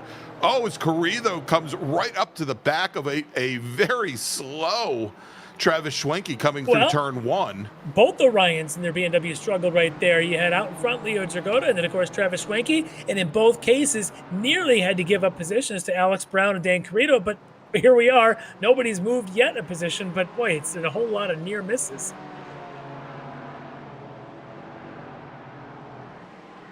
And race leader Tyler King comes through and tells everyone, hold your fun, let me get through, and then he can return to action. And look at that. 1 second back, Adam Johnson trying to go through the same pack of cars. Can he do it more efficiently? Well, he got around Violet pretty darn quickly, Larry, and he's making pretty good, making haste here, as he's going to get right back behind Brown and Dragotta. Pretty good though for Johnson, still in the hunt here in LMP3, but let's see behind them. Does the Mercedes have something for the BMW now as we get to this last section of the track here through 14 and into this 15, 16 Le Mans curves?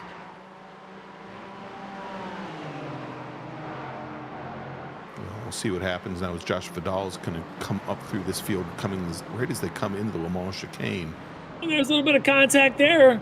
Was that Klimovich? David Klimovich giving a love tap to Chuck Lobano. Hey, Chris Thorman also saying, pardon me, excuse me, I'm going to come on through, and it looks like he just did. And there's Brian Bennett trying to make sense of all of it. And look at this again, protecting his Leo Dragotta, and this time, I think Alex Brown's got a better run. He's got to find a way to get Leo off of his spot. And you can see there where Dragotta was just protecting the inside, Larry. Yeah. Of course, with as little speed as he was carrying in the 17, well, he was able to get the car there. How long can he get away with that? Because Alex Brown's going to try to go around him around into one where you need to carry a lot more speed. This is where the BMW struggled before. Look at the run that Mercedes is making. Look how wide that BMW is. Whew. Is that Vidal or is that Zito going through? And there's contact. As Brown checks up, Larry, from the center of the track, and Travis Schwenke comes right into the back of him. Oh, and Zito goes for in the dirt and gets a flash of lights from Alex Brown. The Canadian, I don't think that was an I'm sorry flashing either. No, I don't think it was, Larry. And given the lack of speed that Brown carried through turn 3, I'm sure that almost all of it had to do with the speed that Vidal carried through the corner. And look at the accordion now, Larry. And this does seem very much Spec Miata-like. We are coming up. We're coming up on the halfway point of this, and this looks like last lap the way these guys are duking it out. 11 cars deep. And one of them is Brian Bennett. There at the back of that train is your round 1 winner tonight. Spins in the first corner, and here he is now, about to be a Klimovich away from the top 10. There he is. And how many feet and inches is a Klimovich, Larry? You know, Americans refusing to use the metric system. We use any sort of measure, even a Klimovich. Oh, look at Klimovich bouncing a little bit across the curbs. Bennett, smooth, going to try and get a run here and pick up one here. Still 17 minutes left in this thing, and Bennett has a chance to get into this group. And the way they've been fighting, I'm not counting him out. Okay, all right, he's going to go. Brown keeps opening the corner up, Larry, and I think in doing so, he ends up giving up a little bit more ground. You know, perhaps, we'll see here as he now tries to come underneath the BMW, and I'm just starting to wonder, after watching this now 3 laps running, Larry, if it wouldn't be more to Brown's advantage to just pull right up along. He's going to try do it in one again. This time, he might make it stick. I don't think he's close enough. Oh, he's just about did. And he may have Schwenke try to come underneath him going into 3. But Larry, I'm really starting to think that if Brown could just pin Dragotta to the inside of the Sunset Bend, he might have a better run instead of opening it up. Yeah. Because he's actually giving up distance every time he opens it up to driver's left. Well, we just saw him battle it out with Schwenke. I think that maybe he's worried, but he may not have to worry anymore. He's going to try around the outside in 7. We're going to go side by side, 2 by 2 deep. Carrino's going to spin. He's going to lose it. And he's going to have to catch loses the rear end. Pack. Wow. Oh. And that's Lucas Dragotta that gets into him. Lucas around the blind corner had nowhere to go. And Schwenkler now having to deal with it as well. Oh, but look at this. Gosh. Brown now continuing the pressure on Leo, and he's going to make a move to make him around the outside in 10. Look at Schwenke now getting in the mix of this thing. Are we going to go 3 wide through 13? It's going to be 2 wide. And the Mercedes continues to roll speed. It is getting all bunched up, and I still see a Brian Bennett at the back of this thinking, he's got to be thinking this race is still a chance. Look at this again, the Eagle Beaver now to the inside of the Orion, not going to be able to make it stick. Schwenke with counter pressure from the other Orion. Oh, it's every single corner is you got to watch every spot. You can't miss an inch. And meanwhile, Eric Violette is now there as well, with one of his main proponents in the championship right alongside him. So now let's see what Brown does if he moves. As he opens this up, Larry, and he moves laterally, he ends up losing ground. But he might have a chance. Oh, as he has to check up, that might have been his best chance. They both checked up a little bit, and I think maybe Alex Brown, now up on the bumper of Dragotta, has a better chance in one than we've seen any of these last few chances. He's going to run wide. Leo's going to take half of it back. Let's see if Brown can get a run, but Schwenke's going to be the winner of this one. Look at the run he's getting on the inside contact. Brown all over the bumper of that BMW, and now Schwenke's going to stuff his nose in as they go through 3 and 4. And that's a move, Larry, and we've seen shades of that the last couple of laps as Chuck Labano and Brian Bennett are around over at turn 3. Oh, that must have been Bennett, because I don't think Labano. Oh, there's Labano there. There's side Bennett. by side.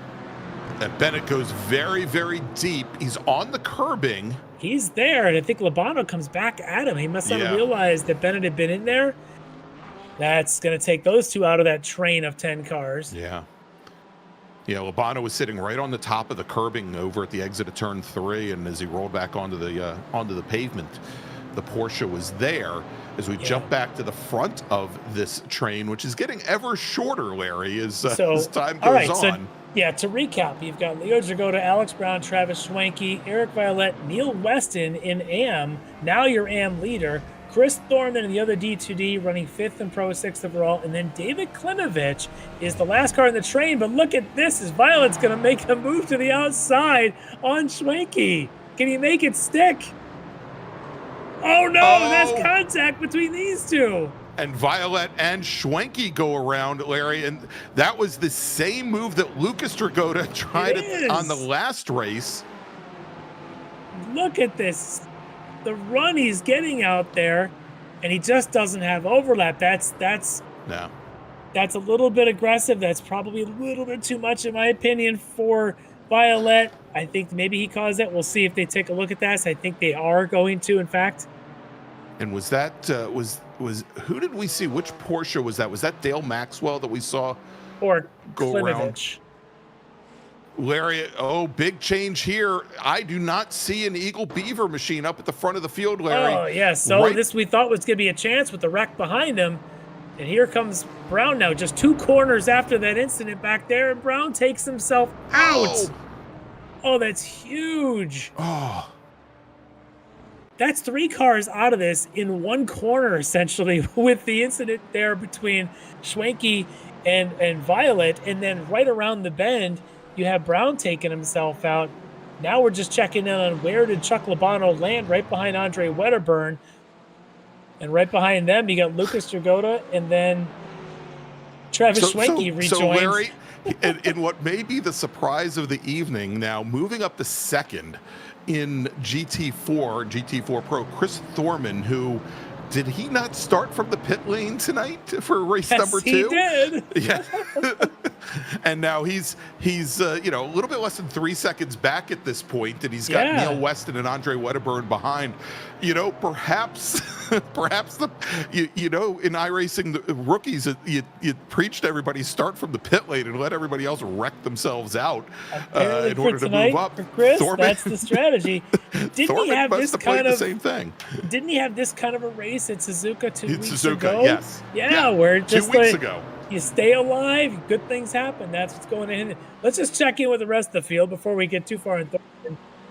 Wedderburn, who's sitting here in 2nd in AM and 4th overall on the track of GT4, is right ahead of Chuck Labano and Lucas Dragotta. That's the fight for 2nd in AM. And behind them, you got, of course, Schwenke and Violet, who just had their contact, and that's going to be looked at in terms of an incident. And then behind them, You've got Klimovich, Schwenkler as well. So you got this secondary train going on after all these incidents. Wedderburn saying, guys, what do I have to do? And we know how difficult a pass Wedderburn is, so we'll have to see how both Labano. Well, Labano's going to try. He can't get the power down. Lucas now is going to come alongside of Labano. And Lucas is going to want to get past both of them in one corner. I don't think he's going to be able to get Wedderburn, but he's got past Labano. But you know he's going to go deep into the corner here, Larry. He's going for it. All right. Labano's counter moves. He's going outside to one. Nothing there. He's going to slide out. That's going to leave it open for Schwenke. He's going to take that BMW to the inside of Labano. Meanwhile, Wedderburn continues to lead this train, and Schwenke does take the spot from Labano to move Violet a little further back. So they're currently looking at 2 incidents, are the stewards. One of them, of course, is the Schwenke and Violet incident. The other is the incident between, I believe it was Bennett and Labano. So they have not ruled on that one yet. They just did rule on that one as Chris Klimovich in turn 1 at the exit of it goes off, and he's got to get back on right in front of a couple of LMP3s. Yes, he comes on right in front of, and a heck of a battle right now between Adam Johnson and Jim Pfeiffer. So let's take a look and see what happened to the Klimovich Porsche. Labano's still out there. No, that's Alex Brown, I should say, still out there, and he was involved in that with Chris Klimovich.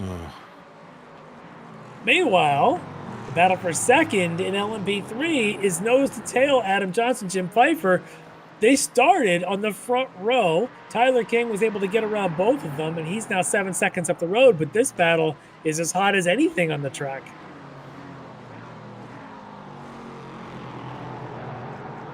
And they're going to catch up to, I want to say that's Sterling, or is that Brown? Yeah, It is Brown and Russ Reddick.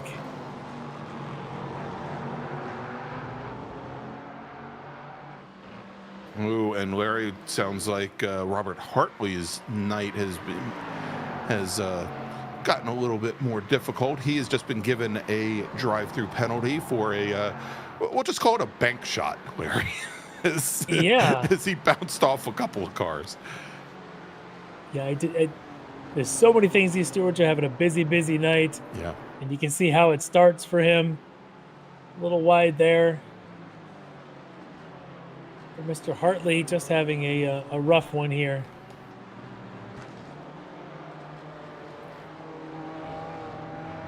Maybe a different spot where he had that contact. Either way, he'll be in the pits pretty soon for his drive-through. Meanwhile, Adam Johnson continues to try and fend off Jim Pfeiffer. And the last time they came down in the turn 1 here, they had Klimovich and the Eagle Beaver cars sitting right in the middle of the pavement. A little bit more clear this time by, as we've got just about actually a little bit more than 6 minutes remaining here in race number 2. I think in front of them now they've got Chad Sebring, but look at this, is Lucas Dragotta now trying to make the move on Wedderburn, side by side.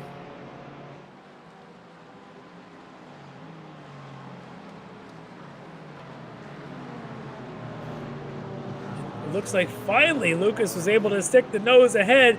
Here comes Schwenke now on Wedderburn. Can he make a move? And then you've got Eric Violette right back there. Right back there.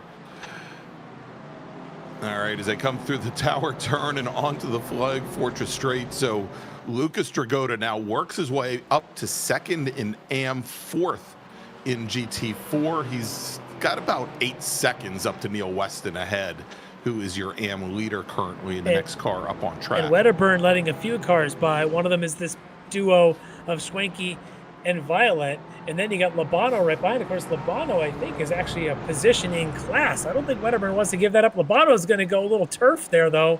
He's going to go a lot of turf. Wow. Somebody wanted to go Pro 4 racing out there on the outside of Le Mans Yes. Although I have seen the lawn crew have races out in that section of the track. The real lawn crew. The real Sebring lawn crew, yes, having lawnmower races. Labano's going to give them a run for their money now. As this train is just getting more and more wild with just about 6 minutes to go. And Chris Thorman is catching. Race leader in GT4, Leo Dragota. Do not count out Chris Thorman yet, as he's about 3 or 4 tenths a lap. All he needs is a little bit more, and he'll be in draft zone, and we may have a race on our hands for the win.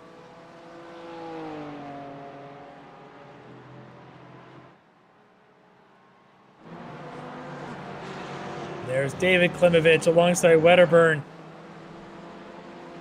That's a battle for position now for third in class. And Lobato behind him. And Wedderburn getting somewhat defensive coming down the inside. And that's and a big Lobato move. And then you've got the battle. Very deep on the brakes. Yeah, you got the LMP3 battle trying to get through there as well as Pfeiffer gets stuck behind him. Johnson gets through. Look at Pfeiffer now looking for daylight. Klimovich probably losing out a little bit in that mix now, losing a spot to Lobato. Meanwhile, the Schwenke and Violet battle continues. Still under review by the stewards, I believe. This might be reviewed until Tuesday afternoon, by the way. They might have a lot more things to look at if this continues. As they're on the plane to Belgium, yeah.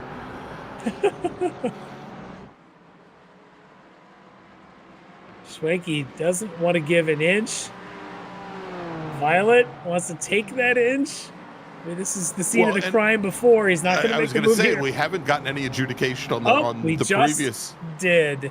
Okay. 10-second post-race penalty assigned to Eric Violet for his contact with Travis Schwenke. So that makes sense. It's what it does mean. It's not a drive-through, so he doesn't have to serve it now. So this race can continue. He's just going to lose 10 seconds, which, given how tight this field is, that's going to be a lot of positions. I was going to say, I think that will drop him down, Larry, to like 23rd or 24th. Something like that. Yeah, 10 seconds is not a lot in this race, but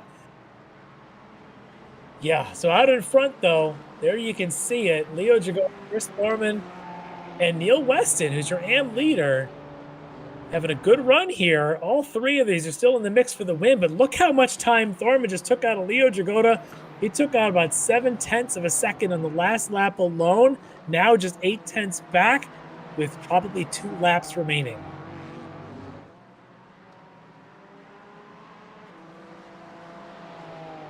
There you can see the graphic. Leo is doing a little bit of shaking here as the battle of LMP3 wants to get past all these. There's Adam Johnson trying to get inside of Thorman, and he does. He's going to have to go on the outside, then inside of Leo. Pfeiffer gets through.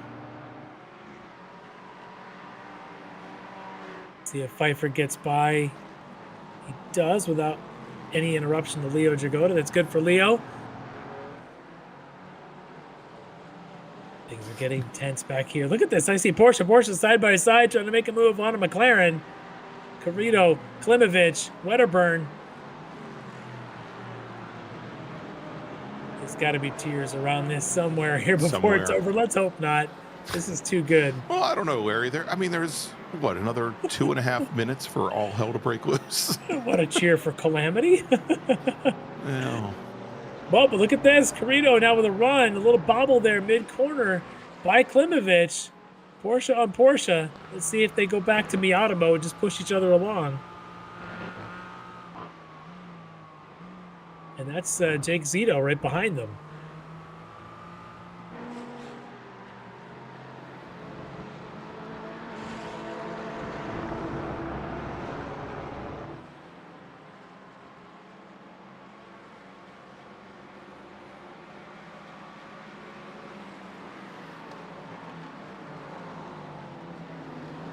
All right, as we jump back to Lucas Dragota, Travis Schwenke, and Eric Violet. Again, Violet assigned a 10-second post-race penalty, which is going to drop him considerably in the order here. Hard to believe with so much chaos that Lucas Dragota is still running second in class and 4th overall on the track in all the GT4s, considering his incidents, but again, so is half the first half of the field. They've almost self-inverted after the green flag. Exactly. They decided to invert again with more and more incidents. But look at this group: Lucas Dragota, Travis Schwenke, Eric Violet, and Robert Schwenkler. This could be the race lead, but because of the incidents, these guys are 10 seconds back from the race lead. And speaking of which, Larry, I think Thorman has fallen a little bit off the back of. He's there. Dragota. There he is. He's 2 car lengths back.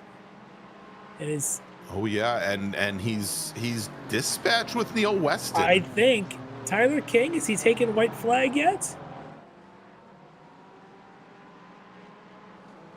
He should be coming. There's our leader, Tyler King, going down the Ullman Straight. He should get the white flag. We've got 20 seconds Larry, left. we've got about 20 seconds left on the clock, so King should be getting the white flag this time by. Let's see if this group all learned the lessons of Robert Schwenkler in the first race, that you need more fuel than just 35 minutes. They're going to need about 38 minutes of fuel.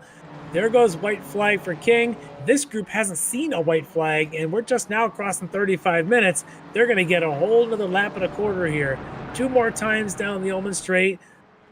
Dragotta trying to defend, but there's an LP3 in his way. Yes. I was just going to say, he made the move over towards the wall, and there was already an LP3 there. Look at the run that Thorman, though, has. Look, he's doing a better job there than what we had seen before for Brown. Thorman's going to make it stick on the outside. And he runs very, very deep, very wide. Look at the run he gets, though, because there's a bobble down the inside for Dragotta. He held good position. Indeed. Oh, if Thorman could have taken a little bit more speed off mid-corner, he could have been there, but they'll get one more chance as well as the rest of this lap. That's only white flag. Look at this. Thorman again. It's a little bit of overlap coming into turn 1. He's got him. Dragotta's got the inside position coming down into 3, but already we can see Thorman's got a nose ahead. He's going to have to fall in behind here. Oh, it's almost like he missed a shift there, but he's going to recover. Lots of curbs for Leo. BMW looks bouncy. All right, Thorman, I think he's still got one more charge left in him. Meanwhile, Weston's saying, you guys go ahead and fight. Let's see how that works out. And Stubby in the chat, without Bobby Childs to root for, he is definitely in Chris Thorman's camp here. With I hope Bobby's watching his teammate here, Thorman, making a charge. Bobby puts the graphics on these cars. He'd love to see one getting the victory, but Leo Dragotta trying to fend it off. Look how good they are. Look how much fighting they're doing. Meanwhile, this guy has just walked away from everybody once he took the lead. Tyler King. Win number 12 here this week in the miniMite Sports Car Challenge. And here's the battle for second in LMP3 as we've got Jim Pfeiffer. He's in the yellow and white 00. Adam Johnson in the black and pink 319 directly behind. And Pfeiffer's going to take second. And Johnson will take third. And here's the battle for the lead in GT4. Oh, that's so as close. Thorman side by side with the BMW Dragotta. And Dragotta goes around. There is contact. And Thorman has lost a lot of speed as Neil Weston makes a run down the inside now. And look at this, as Jake Zito's, I think, just going to sit back there and watch this race happen. Neil Weston takes over the lead as they come into the sunset bend for the last time, Larry. Your AM leader is leading down the final straightaway. Can Thorman and the has to get a charge? I don't know that. I don't think he can. This is going to be Neil Weston. And Neil Weston takes the win in GT4 and wins in AM, with Thorman finishing second in GT4, takes the win in GT4 Pro. Let's take a look at this last sequence once again. Look at this. Dragotta not leaving any room to Thorman. And when Thorman comes back, he's a little bit too close. We'll see if the stewards take a look at that. But whoa, what a fantastic fight there. Unfortunately, ending for them. Nothing's going to change for Weston, though. He's going to get this race win. And the last man standing, who just avoided everybody else, is going to come out on top. Your AM leader, right time, takes the win for Neil Weston. Unbelievable. All right, so in pro, it's Thorman, Dragotta, Schwenke, your top three, and we'll have to see what happens there with Chris Thorman, and if there's any kind of adjudication with that last lap incident. And then in AM, Neil Weston, Lucas Dragotta works his way back up to second. Chuck Labano finishes in third, and Larry, I think we still have a couple of incidents that have not been adjudicated. We may not know the final finishing order here by the time we come back from a break, where we're going to thank some of our partners and sponsors. And when we do come back, we'll talk to some of our, who we think are podium finishers here for race number 2. We'll have Neil Weston. It's Sebring International Raceway, where you've just seen round number 7 of the Extreme Motorsports Ricmotech miniMite Sports Car Series here on Apex Racing TV. We'll be right back. Ricmotech, high-performance sim racing equipment. Whether you're just looking to have fun, train for race day, or become a serious esports competitor, Ricmotech has you covered. Hundreds of name brand parts. Support from experts that love sim racing. Trusted by the pros. There's only one place to go, Ricmotech.com. The SCCA Foundation is a 501c3 organization serving as the charitable arm of the Sports Car Club of America. One of the programs partially funded by the foundation is the SCCA Academy, an online learning management system used to keep real-life racing track officials up to date on the highest standards of race safety and officiating. Through this program, the SCCA Foundation is supporting the future of the best trained corner workers and event officials in motorsport. You can support these efforts at www.sccafoundation.org.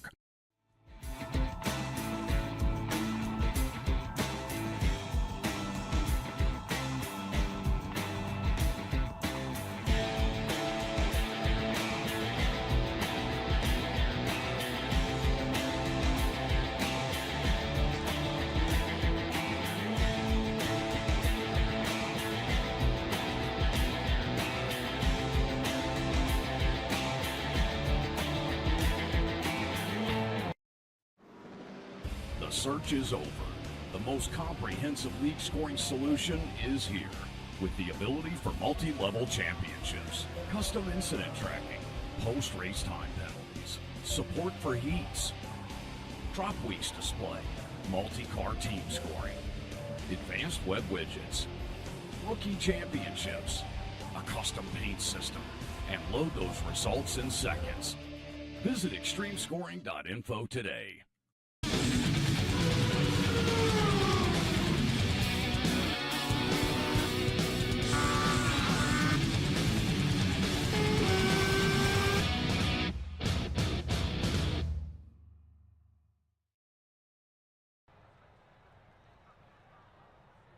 Welcome back to Sebring International Raceway, everybody, where we've just seen round number 7 of the Extreme Motorsports Ricmotech miniMite Sports Car Challenge here on Apex Racing TV.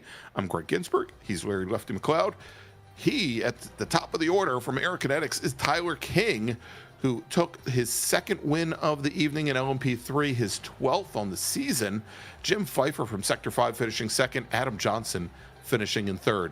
In GT4, one thing that we do know is that Neil Weston did take the win in GT4 and took the AM win here in race number 2. Chris Thorman on track took the pro win. We'll see how things play out with the incident between Thorman and Dragotta on the last lap. They finished 1-2 on track in pro, with Travis Schwenke finishing 3rd. Going back to AM, Lucas Dragotta works his way back up to 2nd position. He had a pretty rough night of it after what, being up in 2nd position, actually after well, yeah, I think he was up as high as 2nd overall. And Chuck Lobano finished in 3rd. But let's do this, Larry. And maybe it is a good idea that we bring him in now and we'll congratulate him on his win in race 1, and then here's how salty he is about race number 2. Driver of the Sector 5 Racing Porsche and your winner in race number 1 in GT4, Brian Bennett. All right, joining us here, Brian Bennett. And Brian, fantastic first race. You messaged me as the race was just getting started, said you had a plan to get out there, get the car warm, and take off. You executed to perfection. So just one thought, how good did that first race feel to really control that field? Oh, it was good, and then it became a concern about halfway through. All of a sudden I was tight on fuel, and I had an extra lap, I thought, but we weren't going quick enough where fuel became a challenge. And it seems like a few other drivers had that too, where we had some guys running out at the end. But yeah, it was good. Didn't let the tires get a little bit firm before I started hammering down. It worked out pretty good. Yeah, the second race pretty much all went to heck there in turn 1, lap 1, but you kept fighting. We saw a little bit of the replay of what happened there in 1, but then you kept fighting. You kept coming back, and suddenly you're at the back of that train of the front 10 or 11 cars, and then more chaos and more chaos. What's going through your mind? Did you think, you realize you're in that train, you've got a chance at this thing, but then more chaos goes on? What are you doing at that point? You just fighting for fighting? Oh, I was just having fun, I got, the turn one incident, kind of lame, but I guess I got away with it. I didn't get hit, and then started racing forward, and everybody, I made it. I was dead last. I went forward and picked off a few guys that had incidents, and then slower drivers, and then before you know it, the front of the pack was the front pack of 8 or 10. Yeah, they weren't going crazy town fast, so I got into them. Actually, I think I was in P6 when I got spun off again in the middle of turn 4 or 5, and then I went back to 18th or something again and started trying to do it all over again. It was a good time. I had fun. Yeah, it looked like an absolute ton of fun because everyone was stuck in some kind of chaos somewhere. So at some point, you just roll with it. It's you don't worry about it. You just sort of dive into the deep end and start swimming, and that's what it looked like it was for you. But incredible, chaotic night tonight. But you got one of the victories here in that first round. Awesome job there. That's going to help you a little bit. The point. Second round, well, I don't think anyone's going to score well come in the second round, and I don't think it's over yet. I think the stewards are still looking at some things. We'll see how that all shakes out. But for you, getting a win tonight, very good for you in the Sector 5 racing, but I'm sure you'd like to give some thanks to some of those folks. Oh, just thanks to all the other competitors. Thanks to you guys putting on a good show all the time, and of course, Extreme Racing guys for putting it all together. It was just, we just had a good time out there today. It was fun. They did some training in the officials this week and saw some weaknesses in the way that I handled myself and tried to apply those, and did pick up a little speed, so it was a good time. It was a good week. Better than some of the other ones, even no matter how many times I've spun out. All right. Well, congratulations. You got the first round win tonight, and that's a big one for you. Congrats to you, Brian Bennett. Thank you. Good night, guys. All right. Let's now bring in our double winner tonight. Running the table this evening in LMP3 from Aerokinetics, Tyler King. Yeah, running the table tonight for 2 wins and practically running the table in the season here. Tyler King. Tyler, a little bit more, I guess, of a struggle in the first race, but once you took the lead in the second, you just kind of just checked out. What was that? What tonight? Did that feel any different for you? I mean, wins are always hard to come by, but you looked pretty comfortable both times. Yeah, I definitely put in a lot of time in the iRacing officials this week at Sebring. I was running at least like 20 races this week to get in the habit of this league race this weekend. First race, I feel bad for Josh. He made a move. He tried to make it stick, but it just didn't work out, and unfortunately he ended up in the barrier. But, it's going to be some good racing there, and I was able to just stay in the zone, just stay focused, and with the time I put in this week, felt like just stay consistent and bring it home. Yeah, especially in that second race, though. I mean, the LMP3 field seemed to be pretty good racing. In fact, behind you, Jim and Adam had a fantastic race, but you are coming through a lot of intense, chaotic battles of GT4s. How aware are you of what was going on and how insane it was with the GT4s that there were spins on, it seemed, every lap? Were you aware of it as you come through them and try to just get by them? Are you looking to see what positions they're in? Because it was absolutely nuts for them. Yeah, with Sebring, it's kind of a track where you really got to be patient with the traffic management, because one wrong move, you could easily end up in the barrier, ruin someone else's day. So I just knew that even if I lost a bunch of time to the people behind me to wait on traffic, that a lot of these sections you're able to pull away and kind of regain that spot. So it wasn't too bad overall. Just take my time and enjoy the battles as I passed through. Those GT4s, man, they were fighting like mad. I tell you what. Yes, they were. It was absolutely mayhem for them tonight, but it was a lot of fun. But it's also impressive to watch you just dominate and lay these laps down and not give anyone else really much of a chance to keep up with you. It's just been a dominant performance, and it's really awe-inspiring for the rest of us to get to watch you. So a couple of great wins for you tonight. We got one more round to go. Championship looks all but wrapped up, and looking forward to seeing you in a couple weeks. But I'm sure you got some folks you want to give a shout out to here tonight. Yeah, I'm going to give my usual Aerokinetics shout out for them. Thanks for the setup this week. Thanks to my friends, family watching at home, and all the viewers. You guys here at the broadcast booth did a great job every single time we're out here. And now I'm going to run it back. I said this last time, but I'm running it back. Say we had Zolder this time in 2 weeks. I'll see you all there. All right. Sounds good, Tyler. Congrats. Thank you. Belgium ho. All right, there you go. Tyler King from Aerokinetics, your winner tonight in LMP3. So, Larry, let's move on to our GT4 AM and also overall GT4 winner here tonight from race number 2, Tyler King. Or probably not Tyler King. Let's try that again. Neil Weston from HTPK Racing. All right, so joining us here, I don't even know you brought. There you go. Let's try this again. Let's bring in our. All right, let's try one more time. There we go. All right. All right. Joining us here is a man, I'm not sure he even realized what he just did, but Neil Weston I takes didn't realize what he just did. Larry. Not only an amp takes the overall win in GT4 here in this round. Neil, what was that all about? Chaos, you come out on top. How you feeling? A little shaky, but that's I've always, my strong suit has always kind of been accident avoidance. So I just knew today I had to just be patient and keep the pace up and wait for those opportunities. And it was close, but we made it. Yeah, that was the skill to have in that race, because I think you were the only car in the top 20 that didn't have massive contact and spins off the track. Everyone else did. And even all the way down to the last lap with the battle in front of you, you just stayed clean and watch all that happen and take opportunities. Unbelievable. But you had great pace to stick with that group, and something just tonight seemed to click for you. I don't know if it's just the setup you were using or just comfortable with Sebring, but you look quick tonight. Did you feel like it? I felt quick. I've been feeling quick all week on this track, and well, it's something that clicked with me this week. I've always liked Sebring, and I've been able to keep it clean around the track here, so I was able to put some time in, get some practice in, and get those lap times nice and low. Yeah, you had some good fight, even when that train was going on, which was just a giant accordion with fights up and down. You had fights early with Lucas. You had fights late with Throw a Name. They were all at you at some point or another, but you managed to keep it clean. Are you, in all of that, how do you keep your head in terms of, a point standings? Are you thinking about that, or are you just thinking, make it to the next corner? I knew I had to finish ahead of some people to, make it up into P3 there, and I think I did well with that today. So I just knew that first race, I knew I just kind of had to hold on to second place there and just hold on to the bumper. I can't remember who was in front of me, but I had to just hold on to their bumper and keep that race, and then it just kind of fell into place for the second race. Yeah, it worked very well that second race to stay in that fight and avoid the calamity that seemed to strike around you, which is an incredible job to do, and to come out on top. I'm pretty sure it's your first overall win in a class like this, to not just within the AMs, but to take the overall win in pro. How long is this one going to stick to you? You think you come back in 2 weeks, you'll still be on that cloud 9?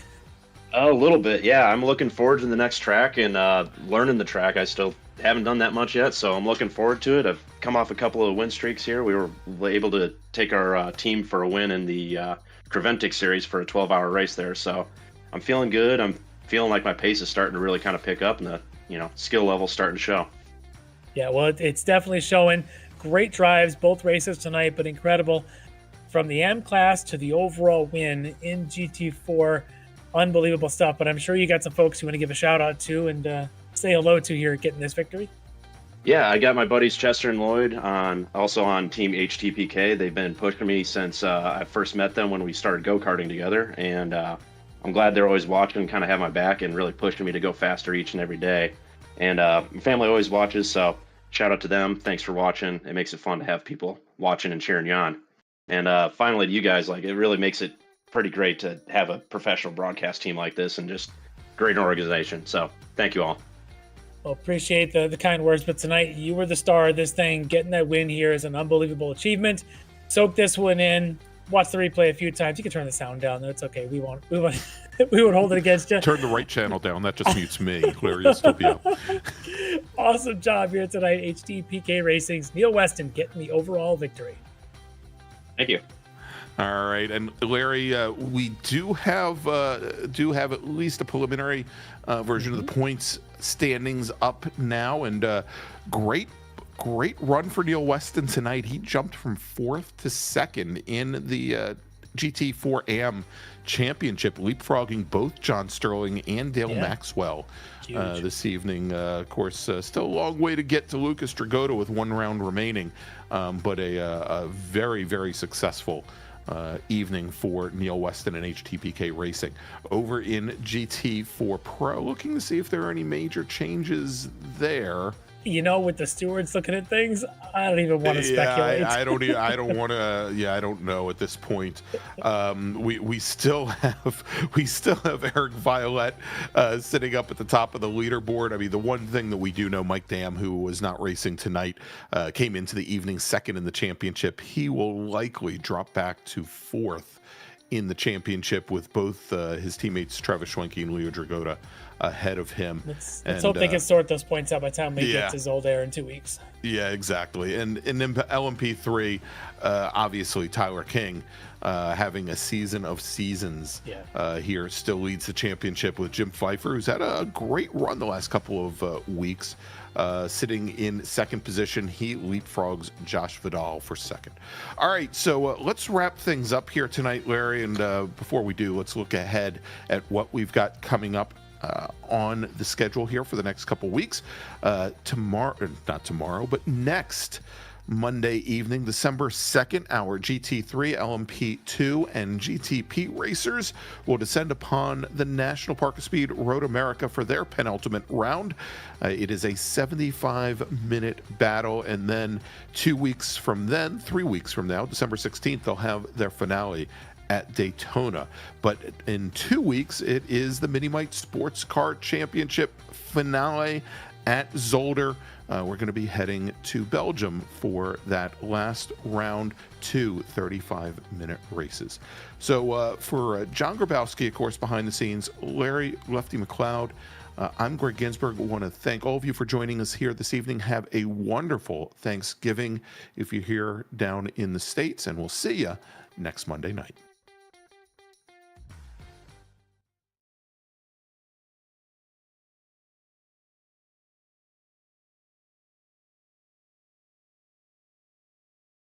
Ricmotech, high-performance sim racing equipment. There's only one place to go, ricmotech.com.